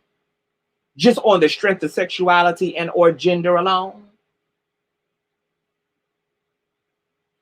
Which one of you do you bet will make it out of the worst parts of the hood based upon gender and sexuality alone?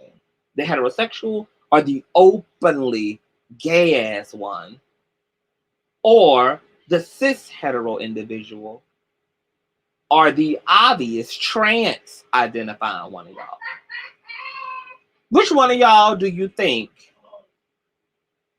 reserves more protection based upon the way that the respectability politics are set up?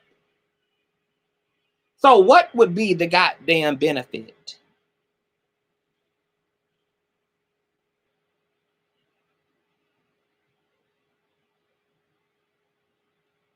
Lana, we know that Boosie has a right to feel. We also have a right to feel how the fuck we feel about the way he feels. What's good for the goose is good for the ganders. Though the right goes both ways. He got a right to feel how he feel, and we got a right to feel how we feel. That's like what's understood don't need no understanding.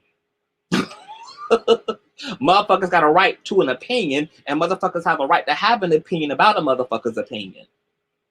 It literally is that simple. Motherfuckers got a right to have feelings about somebody else's feelings. He don't have a right to take up this level of space about something, as he even said in the interview. I don't know. When DJ Envy or Angela asked him, do you believe that gay people are born that way? He said, I don't know. That's exactly why you should shut the fuck up. See, that's the problem here. You don't know. Oftentimes, straight folk don't know what the fuck they talking about, and you ain't asking enough questions, but yet want to occupy all of the space about said subject. Don't know your east from your west, your north from your fucking south, but got all this lip and got all this mouth and got all this oral jotter for a subject matter that at the end of the day, you're reduced to saying, I don't fucking know about, which is exactly why you should either shut the fuck up, as I said earlier in the conversation, or posture yourself as a listener and a student rather than as the authority. Because the reality comes back to the fact that when straight folk put they dick suckers on queerness in and of itself, that straight folk are talking about shoes they don't fucking walk in. And humbled, mature people know that and therefore ask questions rather than make statements. I love when straight folk ask me questions. I love when my grandma asks me to tell me about it. I love when my uncles ask me to tell me about it. I love when somebody sends me an email and want to interview me because they want to ask me about my existence. That is orgasmic to me. I mean, just the humility alone deserves a trophy. The willingness to learn rather than to be fucking heard is worth rewarding alone. Too much of the dominant class takes up too much fucking space about people they don't know a goddamn thing about. They got everybody else's goddamn idea in their head about queer people instead of queer people's understanding and truth in their fucking head. They done been informed by the Bible. They done been informed by respectability politics. They done been informed by whatever the hell they done been taught by their families and their parents. They done took on everybody else's goddamn knowledge except queer people's knowledge and have the fucking nerve to tell us to shut up and listen to them about us. Got the nerve to tell us to shut up and listen to them about us. You got me fucked up.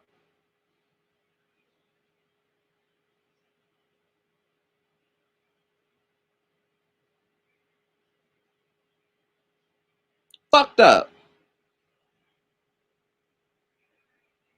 That the people you talking about, the people who you don't got no relationship to, the people you don't got no inner under overstanding about, need to shut up and deal with your ignorant ass rhetoric rather than you needing to close your mouth and open up both of your ears, because God gave you two means of listening and one means of speaking.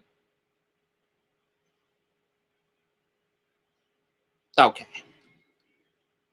And that's not to you, Alona. I was just speaking to the larger. You're fine, honey. Now,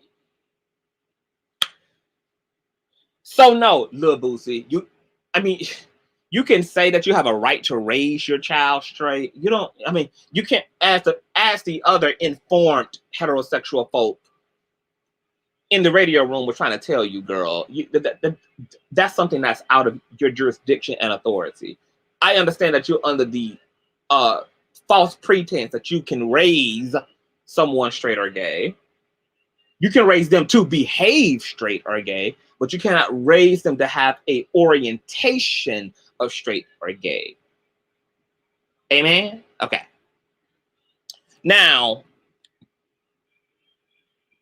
homosexuality being an influence, okay? This is because the not even the underbelly, low key, and all of Lil Boosie's rhetoric was, oh, young men don't need to be seeing this gay shit on TV and blah blah blah blah blah.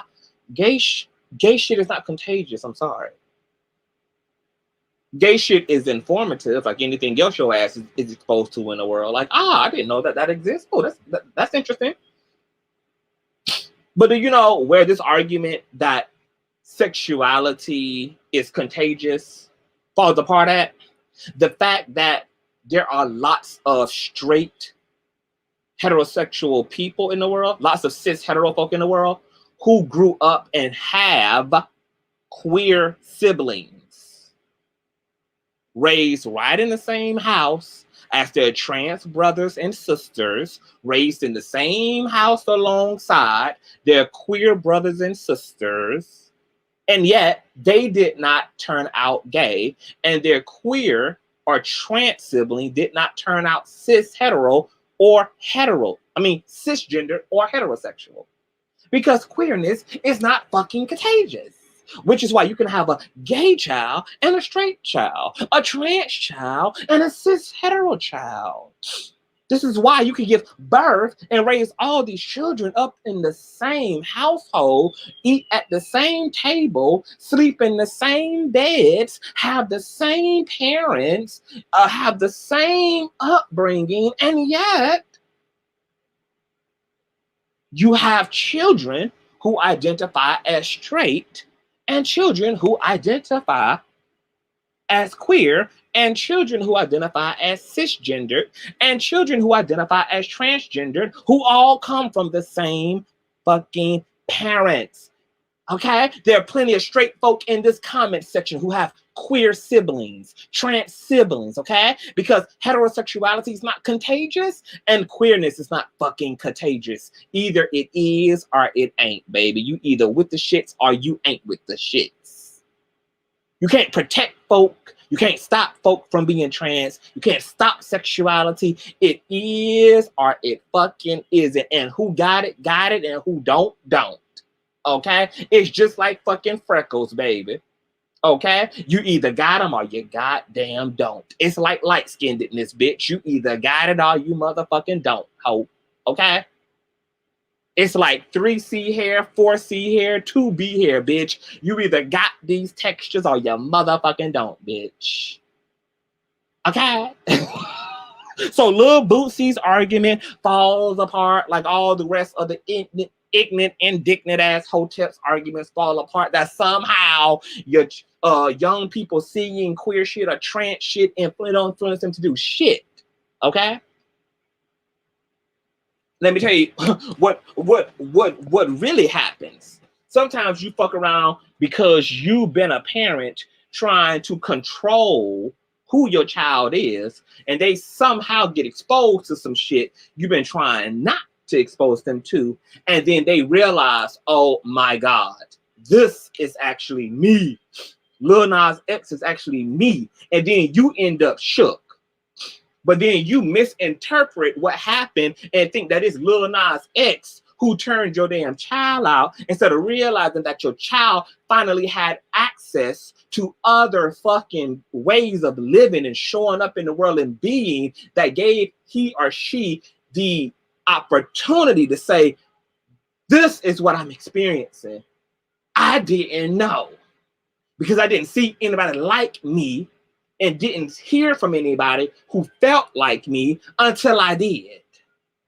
And you got dumbass, ignorant, narcissistic ass parents, okay, with erroneous, immature ass attitudes about things, misinterpreting the people who exist outside of young people as the ones influencing young people to be what they are, instead of realizing that all young people did was finally see some aspect of themselves outside of them. Just like a lot of Black women during the era of Aretha Franklin, who was an activist, a feminist, a symbol of a very self-aware, self-confident Black woman. And a lot of Black women were able to look at these celebrity figures who occupied popular society spaces and say, oh my God, I don't have to be a submissive woman. Oh my God, I don't have to be controlled by men. I don't have to buy into this religious binary dynamic that I can be self-assertive as a woman. We all have had that experience of seeing outside of ourselves and feeling and seeing that confirmation. Seeing parts of ourselves on other people while we live in secretly inside of ourselves. And then you become wide-eyed and bushy-tailed when you see somebody else personify what you secretly are experiencing yourself as. Don't blame it on Lil Nas X, baby. Ain't nobody turned your babies out. Your baby was already fucking gay. Your baby was already trans. Your baby was already pan. Okay? Your baby already had a liking to thigh-high boots. Okay, bitch, it is what it is. Now, Boosie also said more narcissistic parenting shit, like we're losing the child-parent dynamic.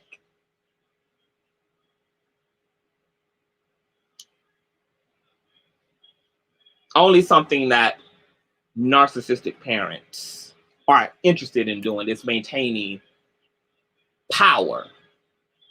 You can have authority as a parent without being a dictator as a parent. But a lot of the reasons why parents are so fucked up is because most motherfuckers are uneducated about the shit that shows up in their parenting experience. This is why society has such a amazing opportunity to be educated. Because now you know, due to the visibility of trans men and trans women and queer people in the world, that when you go now to think, when you and your man, when that nigga who you trying to keep in the relationship by having his baby, when you and your boo, when you go find you a woman and you think about marriage and you want a family, now you get to know that it is possible that y'all may give birth to a queer individual.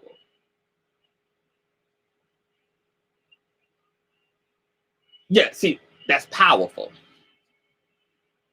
Now you get to know that you're not entitled to have a heterosexual child just because that's what you want. You're not entitled to have a cisgendered child just because that's what you want. Now, because of the visibility of queer people in the world, folk who are producing children get to now understand that there's an aspect of bringing children forth into the world that they're powerless to, and to prepare themselves for that. Now that we can divorce this entitlement to having straight children and this entitlement to having cisgendered children, you may in fact be giving birth to a trans child. You now know it's a 50-50 goddamn chance that you're going to give birth to a trans child. That's just a 50-50 chance you're going to give birth to a lesbian or a homosexual or somebody on the spectrum. Now you know it.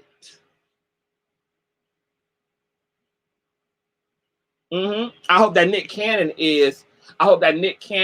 and all these motherfucking women he pumping semen into are aware that that nut that's being nurtured in the womb could be nurturing a trans or queer child.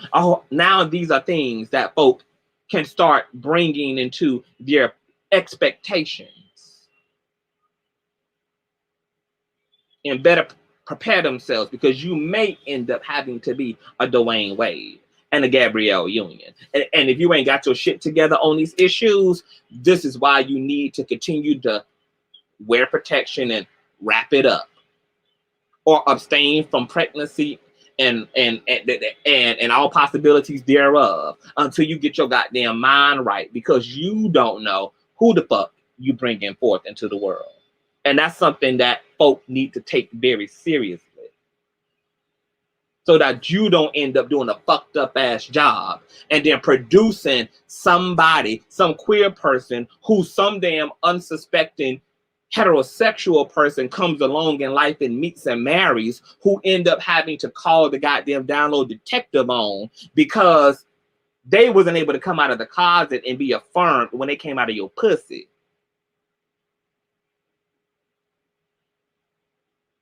Now they done grew up to be fucking confused men and fucking confused women and living goddamn double lives because of how you had them come out of your nutsack.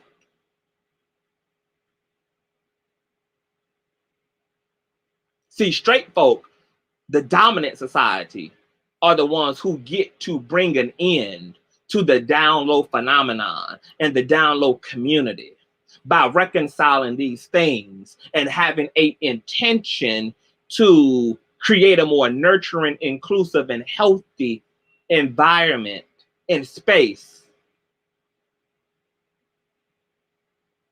for their children's gender and orientation as they develop as young people.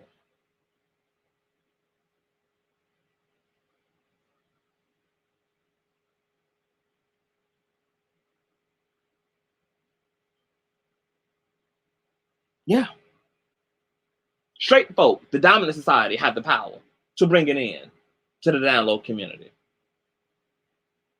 If y'all want to hold on to this bigoted, closed-minded shit and raise people in these fucking enclosures, y'all want to raise people in these enclosed theological systems and shit, You want to narrow people's exposure to systems and cultures and traditions that are different, then you're going to continue to produce confused ass people who want to make a lot of fucked up ass mistakes as a result of shit they didn't get from mommy and daddy, as a result of coming forth out of parents who did not consider what the plan of action was going to be. If our child is like this, if our child is like that, how are we going to handle that? Those are conversations couples need to be fucking having. Queer, trans, and hetero couples. Let me see here.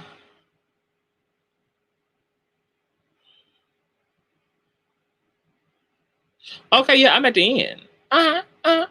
This is it. This is it. Damn, that took almost 2.5 hours. Shit.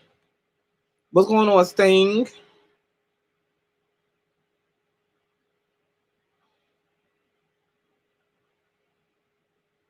There's so many things that Lil Boosie could be standing up against, baby. Flint water crisis needs his attention. All this fucking hyper gang violence in Detroit and Chicago, where young Black youth are dying daily, where innocent motherfuckers are dying in these cities. You have parts of Chicago, parts of Detroit, where people don't even put furniture in their homes and sleep on the floor because of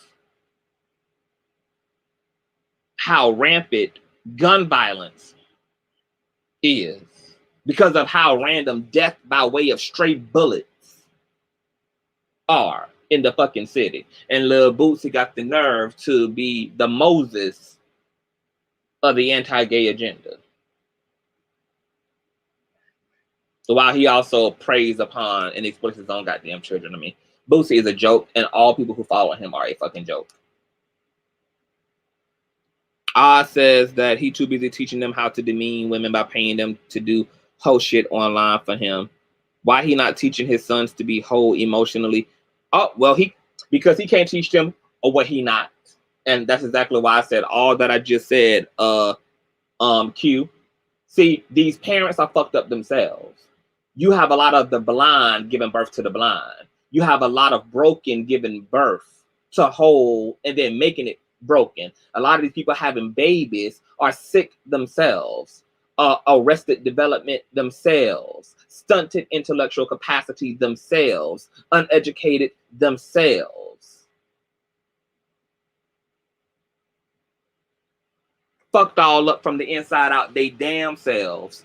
And so they're giving birth and raising people from the vibration of that fucking brokenness, because these children have no choice but to inherit whatever condition their parents are in by the time that they are conceived.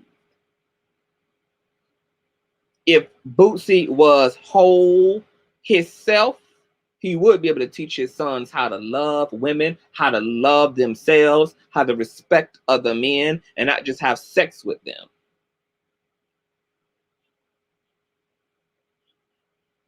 Natasha says these parents have no problem raising thugs and gang members, but don't want a gay child. Exactly, Natasha, and that was reflected in us reading the comment section, which we can go back to real quick, because let me tell you, this goddamn Breakfast Club comment section is literally a goddamn case study for me. If any queer person and allies alike need goddamn receipts that the Black community glorifies thuggery and completely ignores pedophilia and completely will misprioritize every other systemic and god-awful demonic issue that's plaguing our community in exchange for warring against queer people and warring against trans folk, all we got to do is pull up the Breakfast Club comment section, which we want to do right here again. We're going to do it right here, girl. Because I want this comment section is a case study, baby. I done screenshotted so much of this goddamn comment section because it never ceased to amaze me. Let me see. Okay, yeah, we're back here. Okay, so let me scroll. I'm gonna go to what the new comments are like. Let's see what the new comments look like. Chat. Sort by new. Oh my, wow. Charles, do better too, just commented 60 seconds ago and said if he quoted Lil Boosie, if you want to protect your kids from being gay, you have the right. He says that's 100%. He 100% agrees. That's from Charles, do better too, who ain't doing too damn much better than Boosie is, who believes that you can protect your kids from being gay and that you have the right to stop them from being their authentic selves, which they're going to be any fucking way, even if they end up as confused, okay? Because, once again, if you got it, you got it. Mr. Handsome says, Charlamagne, you suspect, homie.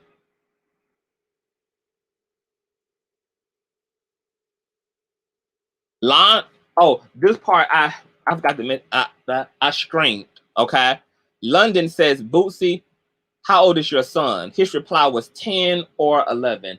This motherfucker didn't even know how old his son is, but he knows everywhere Lil Nas X gonna be. He knows everything Lil Nas X does. He knows everything Lil Nas X uploads, but he don't know whether his son is 10 or 11. How old is your son, Bootsy? 10 or 11? Girl, need I say more? LaMelo says, right or wrong, Boosie speaks his opinion and stands on it, and I respect it to the fullest.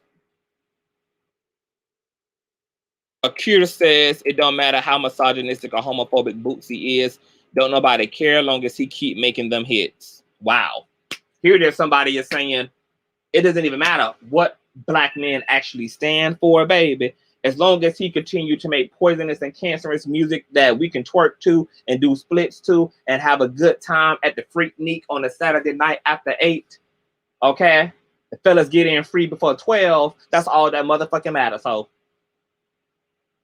Okay?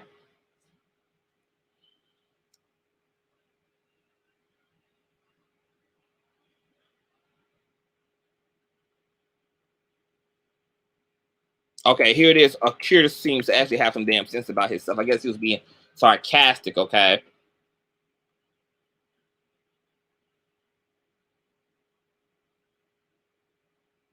All aboard says Boosie didn't say that shit when Baby was kissing little boys.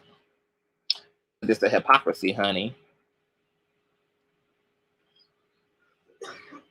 Baller Chanel says, if you want to have your kids stay out of jail, protect your kids from jail. You, as a parent, can do that. Bootsy, you can also say those words. I agree. Official Scooby says, bruh, the entire episode is pandering to the LGBTQ. Wow. Yeah, I'm saying wow at that comment, Official Scooby. Ghost Delay says, Bootsy for president.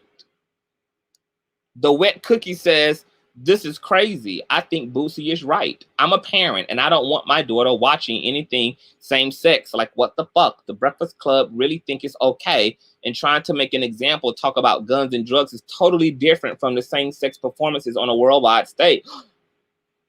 This goddess actually says that same-sex practices should take up a bigger priority of concern rather than guns. Baby, I am scared for our people are doomed.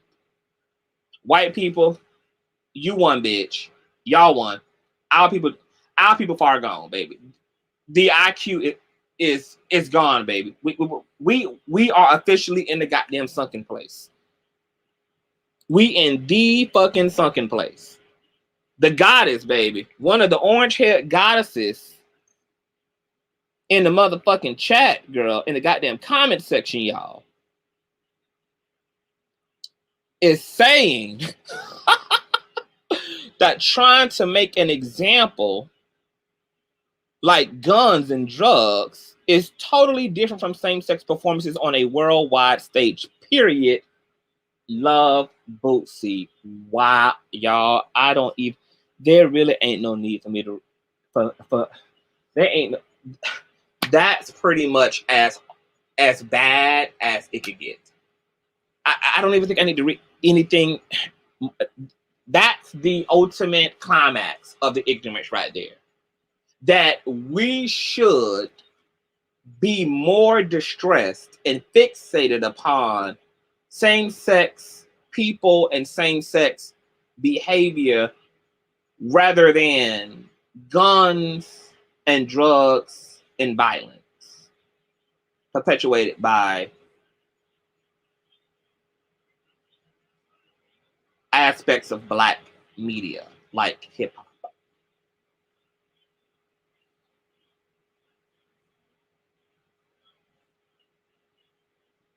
My God. I don't even think there ain't even no,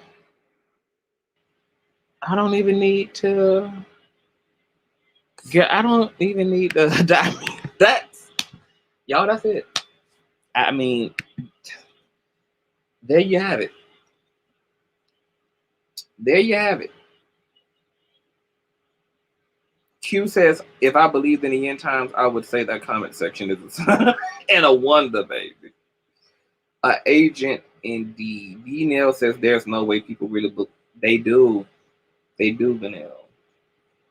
Like someone else said in the comment section earlier, and like, you know, we've been saying forever, in the Black community, there's a redemptive quality in every other lifestyle.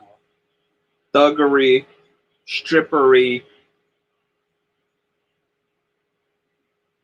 abusive, schema, you can be everything else. But queer in the Black community is worse than being a murderer. It's worse than being a pedo. Queerness is dishonorable. And no, Black people are not inherently homophobic or transphobic. But we are profoundly homophobic and transphobic at this point.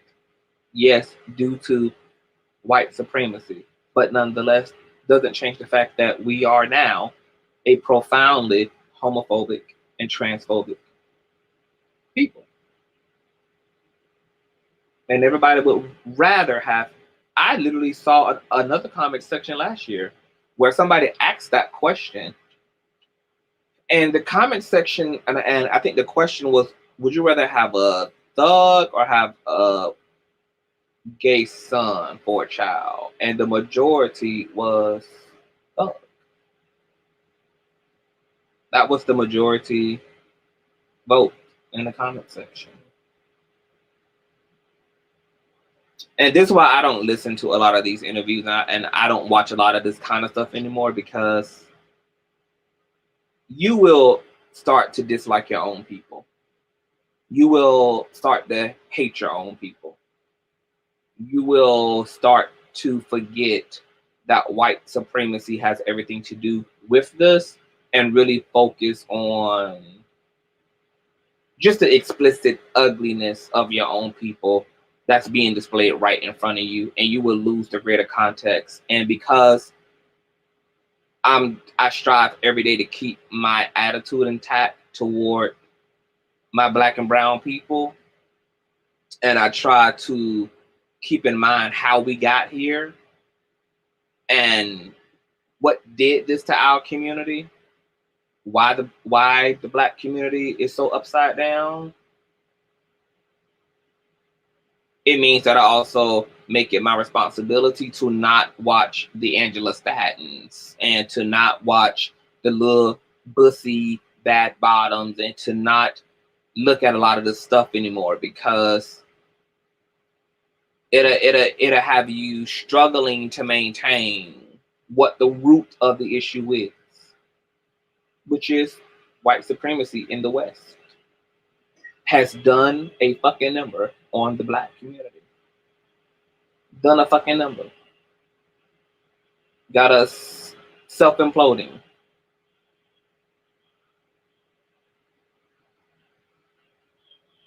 Most of them are signing up to get that crack shot anyway. So good riddance. Oh my goodness, Sting. I'm gonna call you as soon as I end this live, which is about to be like any moment now. What kind of sex do they think happens in prison? Lil Nas is the only rapper that showed what prison really looks like. Yeah, and escaped that motherfucker. You would think that that's where a gay man wanted to be. Even he had to haul ass, okay? Because prison ain't nowhere near where nobody should be. You know, Lil Boosie needs to sit his ass down in front of a therapist, and he needs to deal with these repressed same gender affections he has, because he's clearly someone who is, in my opinion, a repressed bisexual man. Okay? The only people who can, just like we found out in Eddie Lone's case, the people who strain the most, the people who are the biggest components of the anti-gaydus, anti-transdus, are the people who struggle with gender and or sexuality themselves, and they hate in us what they hate in themselves. People who have a healthy relationship to their orientation have a healthy approach to everybody else's orientation, whether that be gay or lesbian. Lil Boosie is deeply insecure in his orientation. He's deeply insecure in his masculinity, which is why he believes masculinity has to be performative. Femininity and masculinity are natural and innate. They don't require performance. Lil Boosie is trying to, as he slipped up and said in the interview, you know, these young black boys trying to be straight, that's the problem right there. Try. There ain't no try. There's something that Boosie is deeply insecure about and out of touch with. The truth is, really, Lil Boosie really, to me, is a big ass sissy who has tried to overcompensate for being a big ass sissy by being a big ass badass, by being a badass instead, by being hyper masculine to disguise what really is profound femininity. Even in that interview, he was very sassy, rolling of the neck, very giving me Lil Boosie. Giving me Lil Boosie, which ain't nothing wrong with it. But Lil Boosie need to come to terms with Lil Boosie and set himself damn free. Okay? Because even if he is a heterosexual man, it is very clear to me that he's not a very masculine man naturally, which is also okay. But Lil Boosie needs to be okay with his femininity. Lil Boosie needs to be okay with his flamboyancy. Lil Boosie needs to be okay with the sway in his hip and the dip in his wrist. Because there's a lot of effeminate heterosexual men. Femininity and heterosexuality are not synonymous to one another. You can be very effeminate and be heterosexual as a man. So something is disagreeing with Lil Boosie's persona, and it's either his sexuality or his femininity. Hey, Blue Diamond.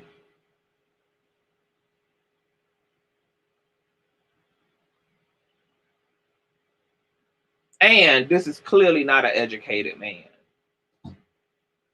He says he's not a gay apologist. He said that he just literally made that up, which is a gay expert.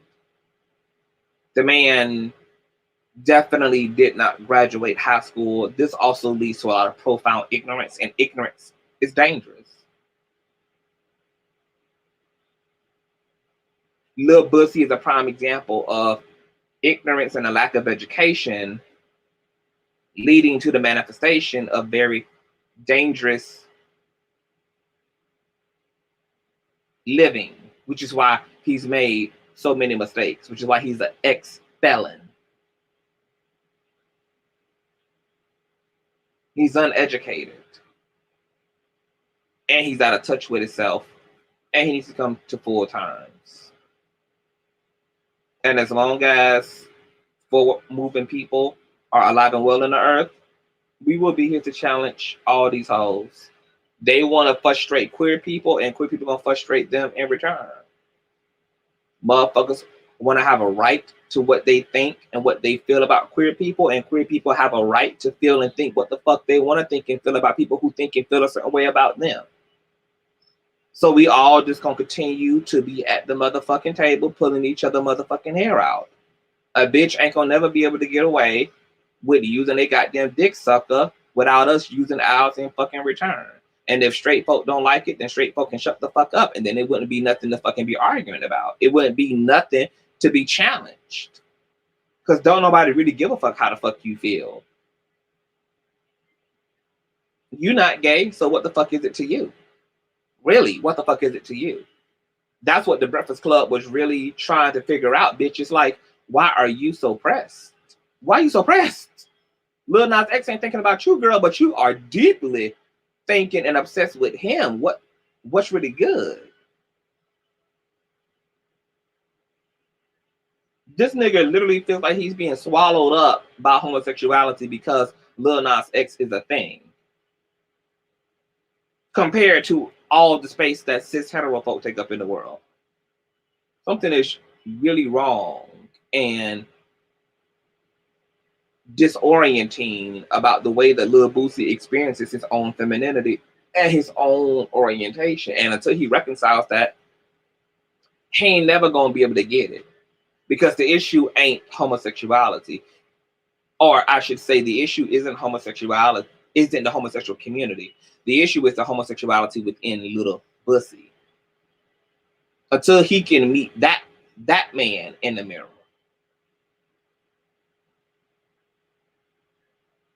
The same man that said that he turned around and saw another man riding another man's dick in prison when really it was him seeing his own reflection in the mirror of the cell as he was reverse cowgirling the dick.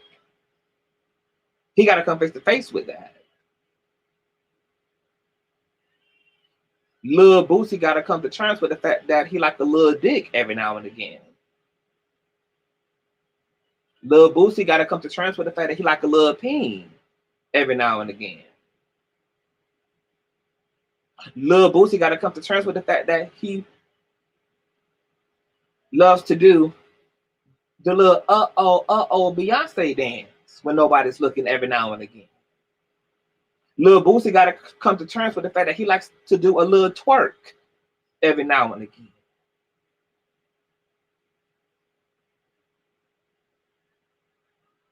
He got to do it. That man got to set himself free.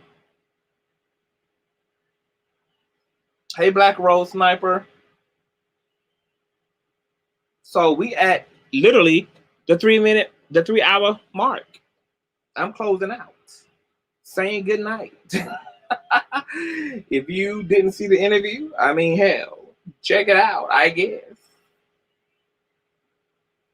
He might be sexually frustrated and Lil Nas X turned him on, plus he jealous of his boo bae Lil Nas, period. Hot mess, honey. Times have certainly changed, Lil Boosie. And let me just say this before I leave. That statement, oh, the times, it's different times, man. Yeah, a time of immense education. Because Google leaves no man with the excuse that stupidity is acceptable anymore. There's too much opportunity for education now. The world is becoming more educated.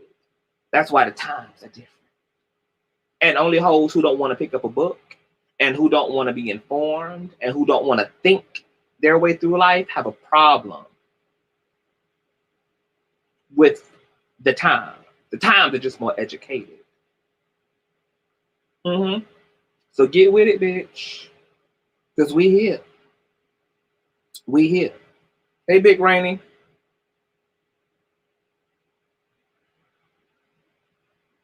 Okay? Some Boudin, baby. Boudin and his bootay. Period. I love y'all. Thank y'all for hanging in there with me tonight, girl. I told y'all in the beginning, I ain't know how long we was going to be here, but I feel fulfilled. This was a full plate, honey. We talked about Africa. We talked about homosexuality in Africa. We talked about toxic masculinity. This was a full plate, honey. If you got struggling folk like Lil Boosies in your life, honey, send them this link, honey. If you got queer folk who need education and need affirmation and need, you know, to know that, you know, their orientation and gender identity is just as black as their skin is, okay? Send them this video. If you know heterosexual folk who may be just a little bit confused about what's going on and they just need this thing really spoken to them and broken down to them so they can really get it, honey, send them this goddamn video, okay? Make it do what it do. I will see you guys more than likely tomorrow night, okay? Not as late, but I will be back in the building. And on that note, okay, good night and God bless.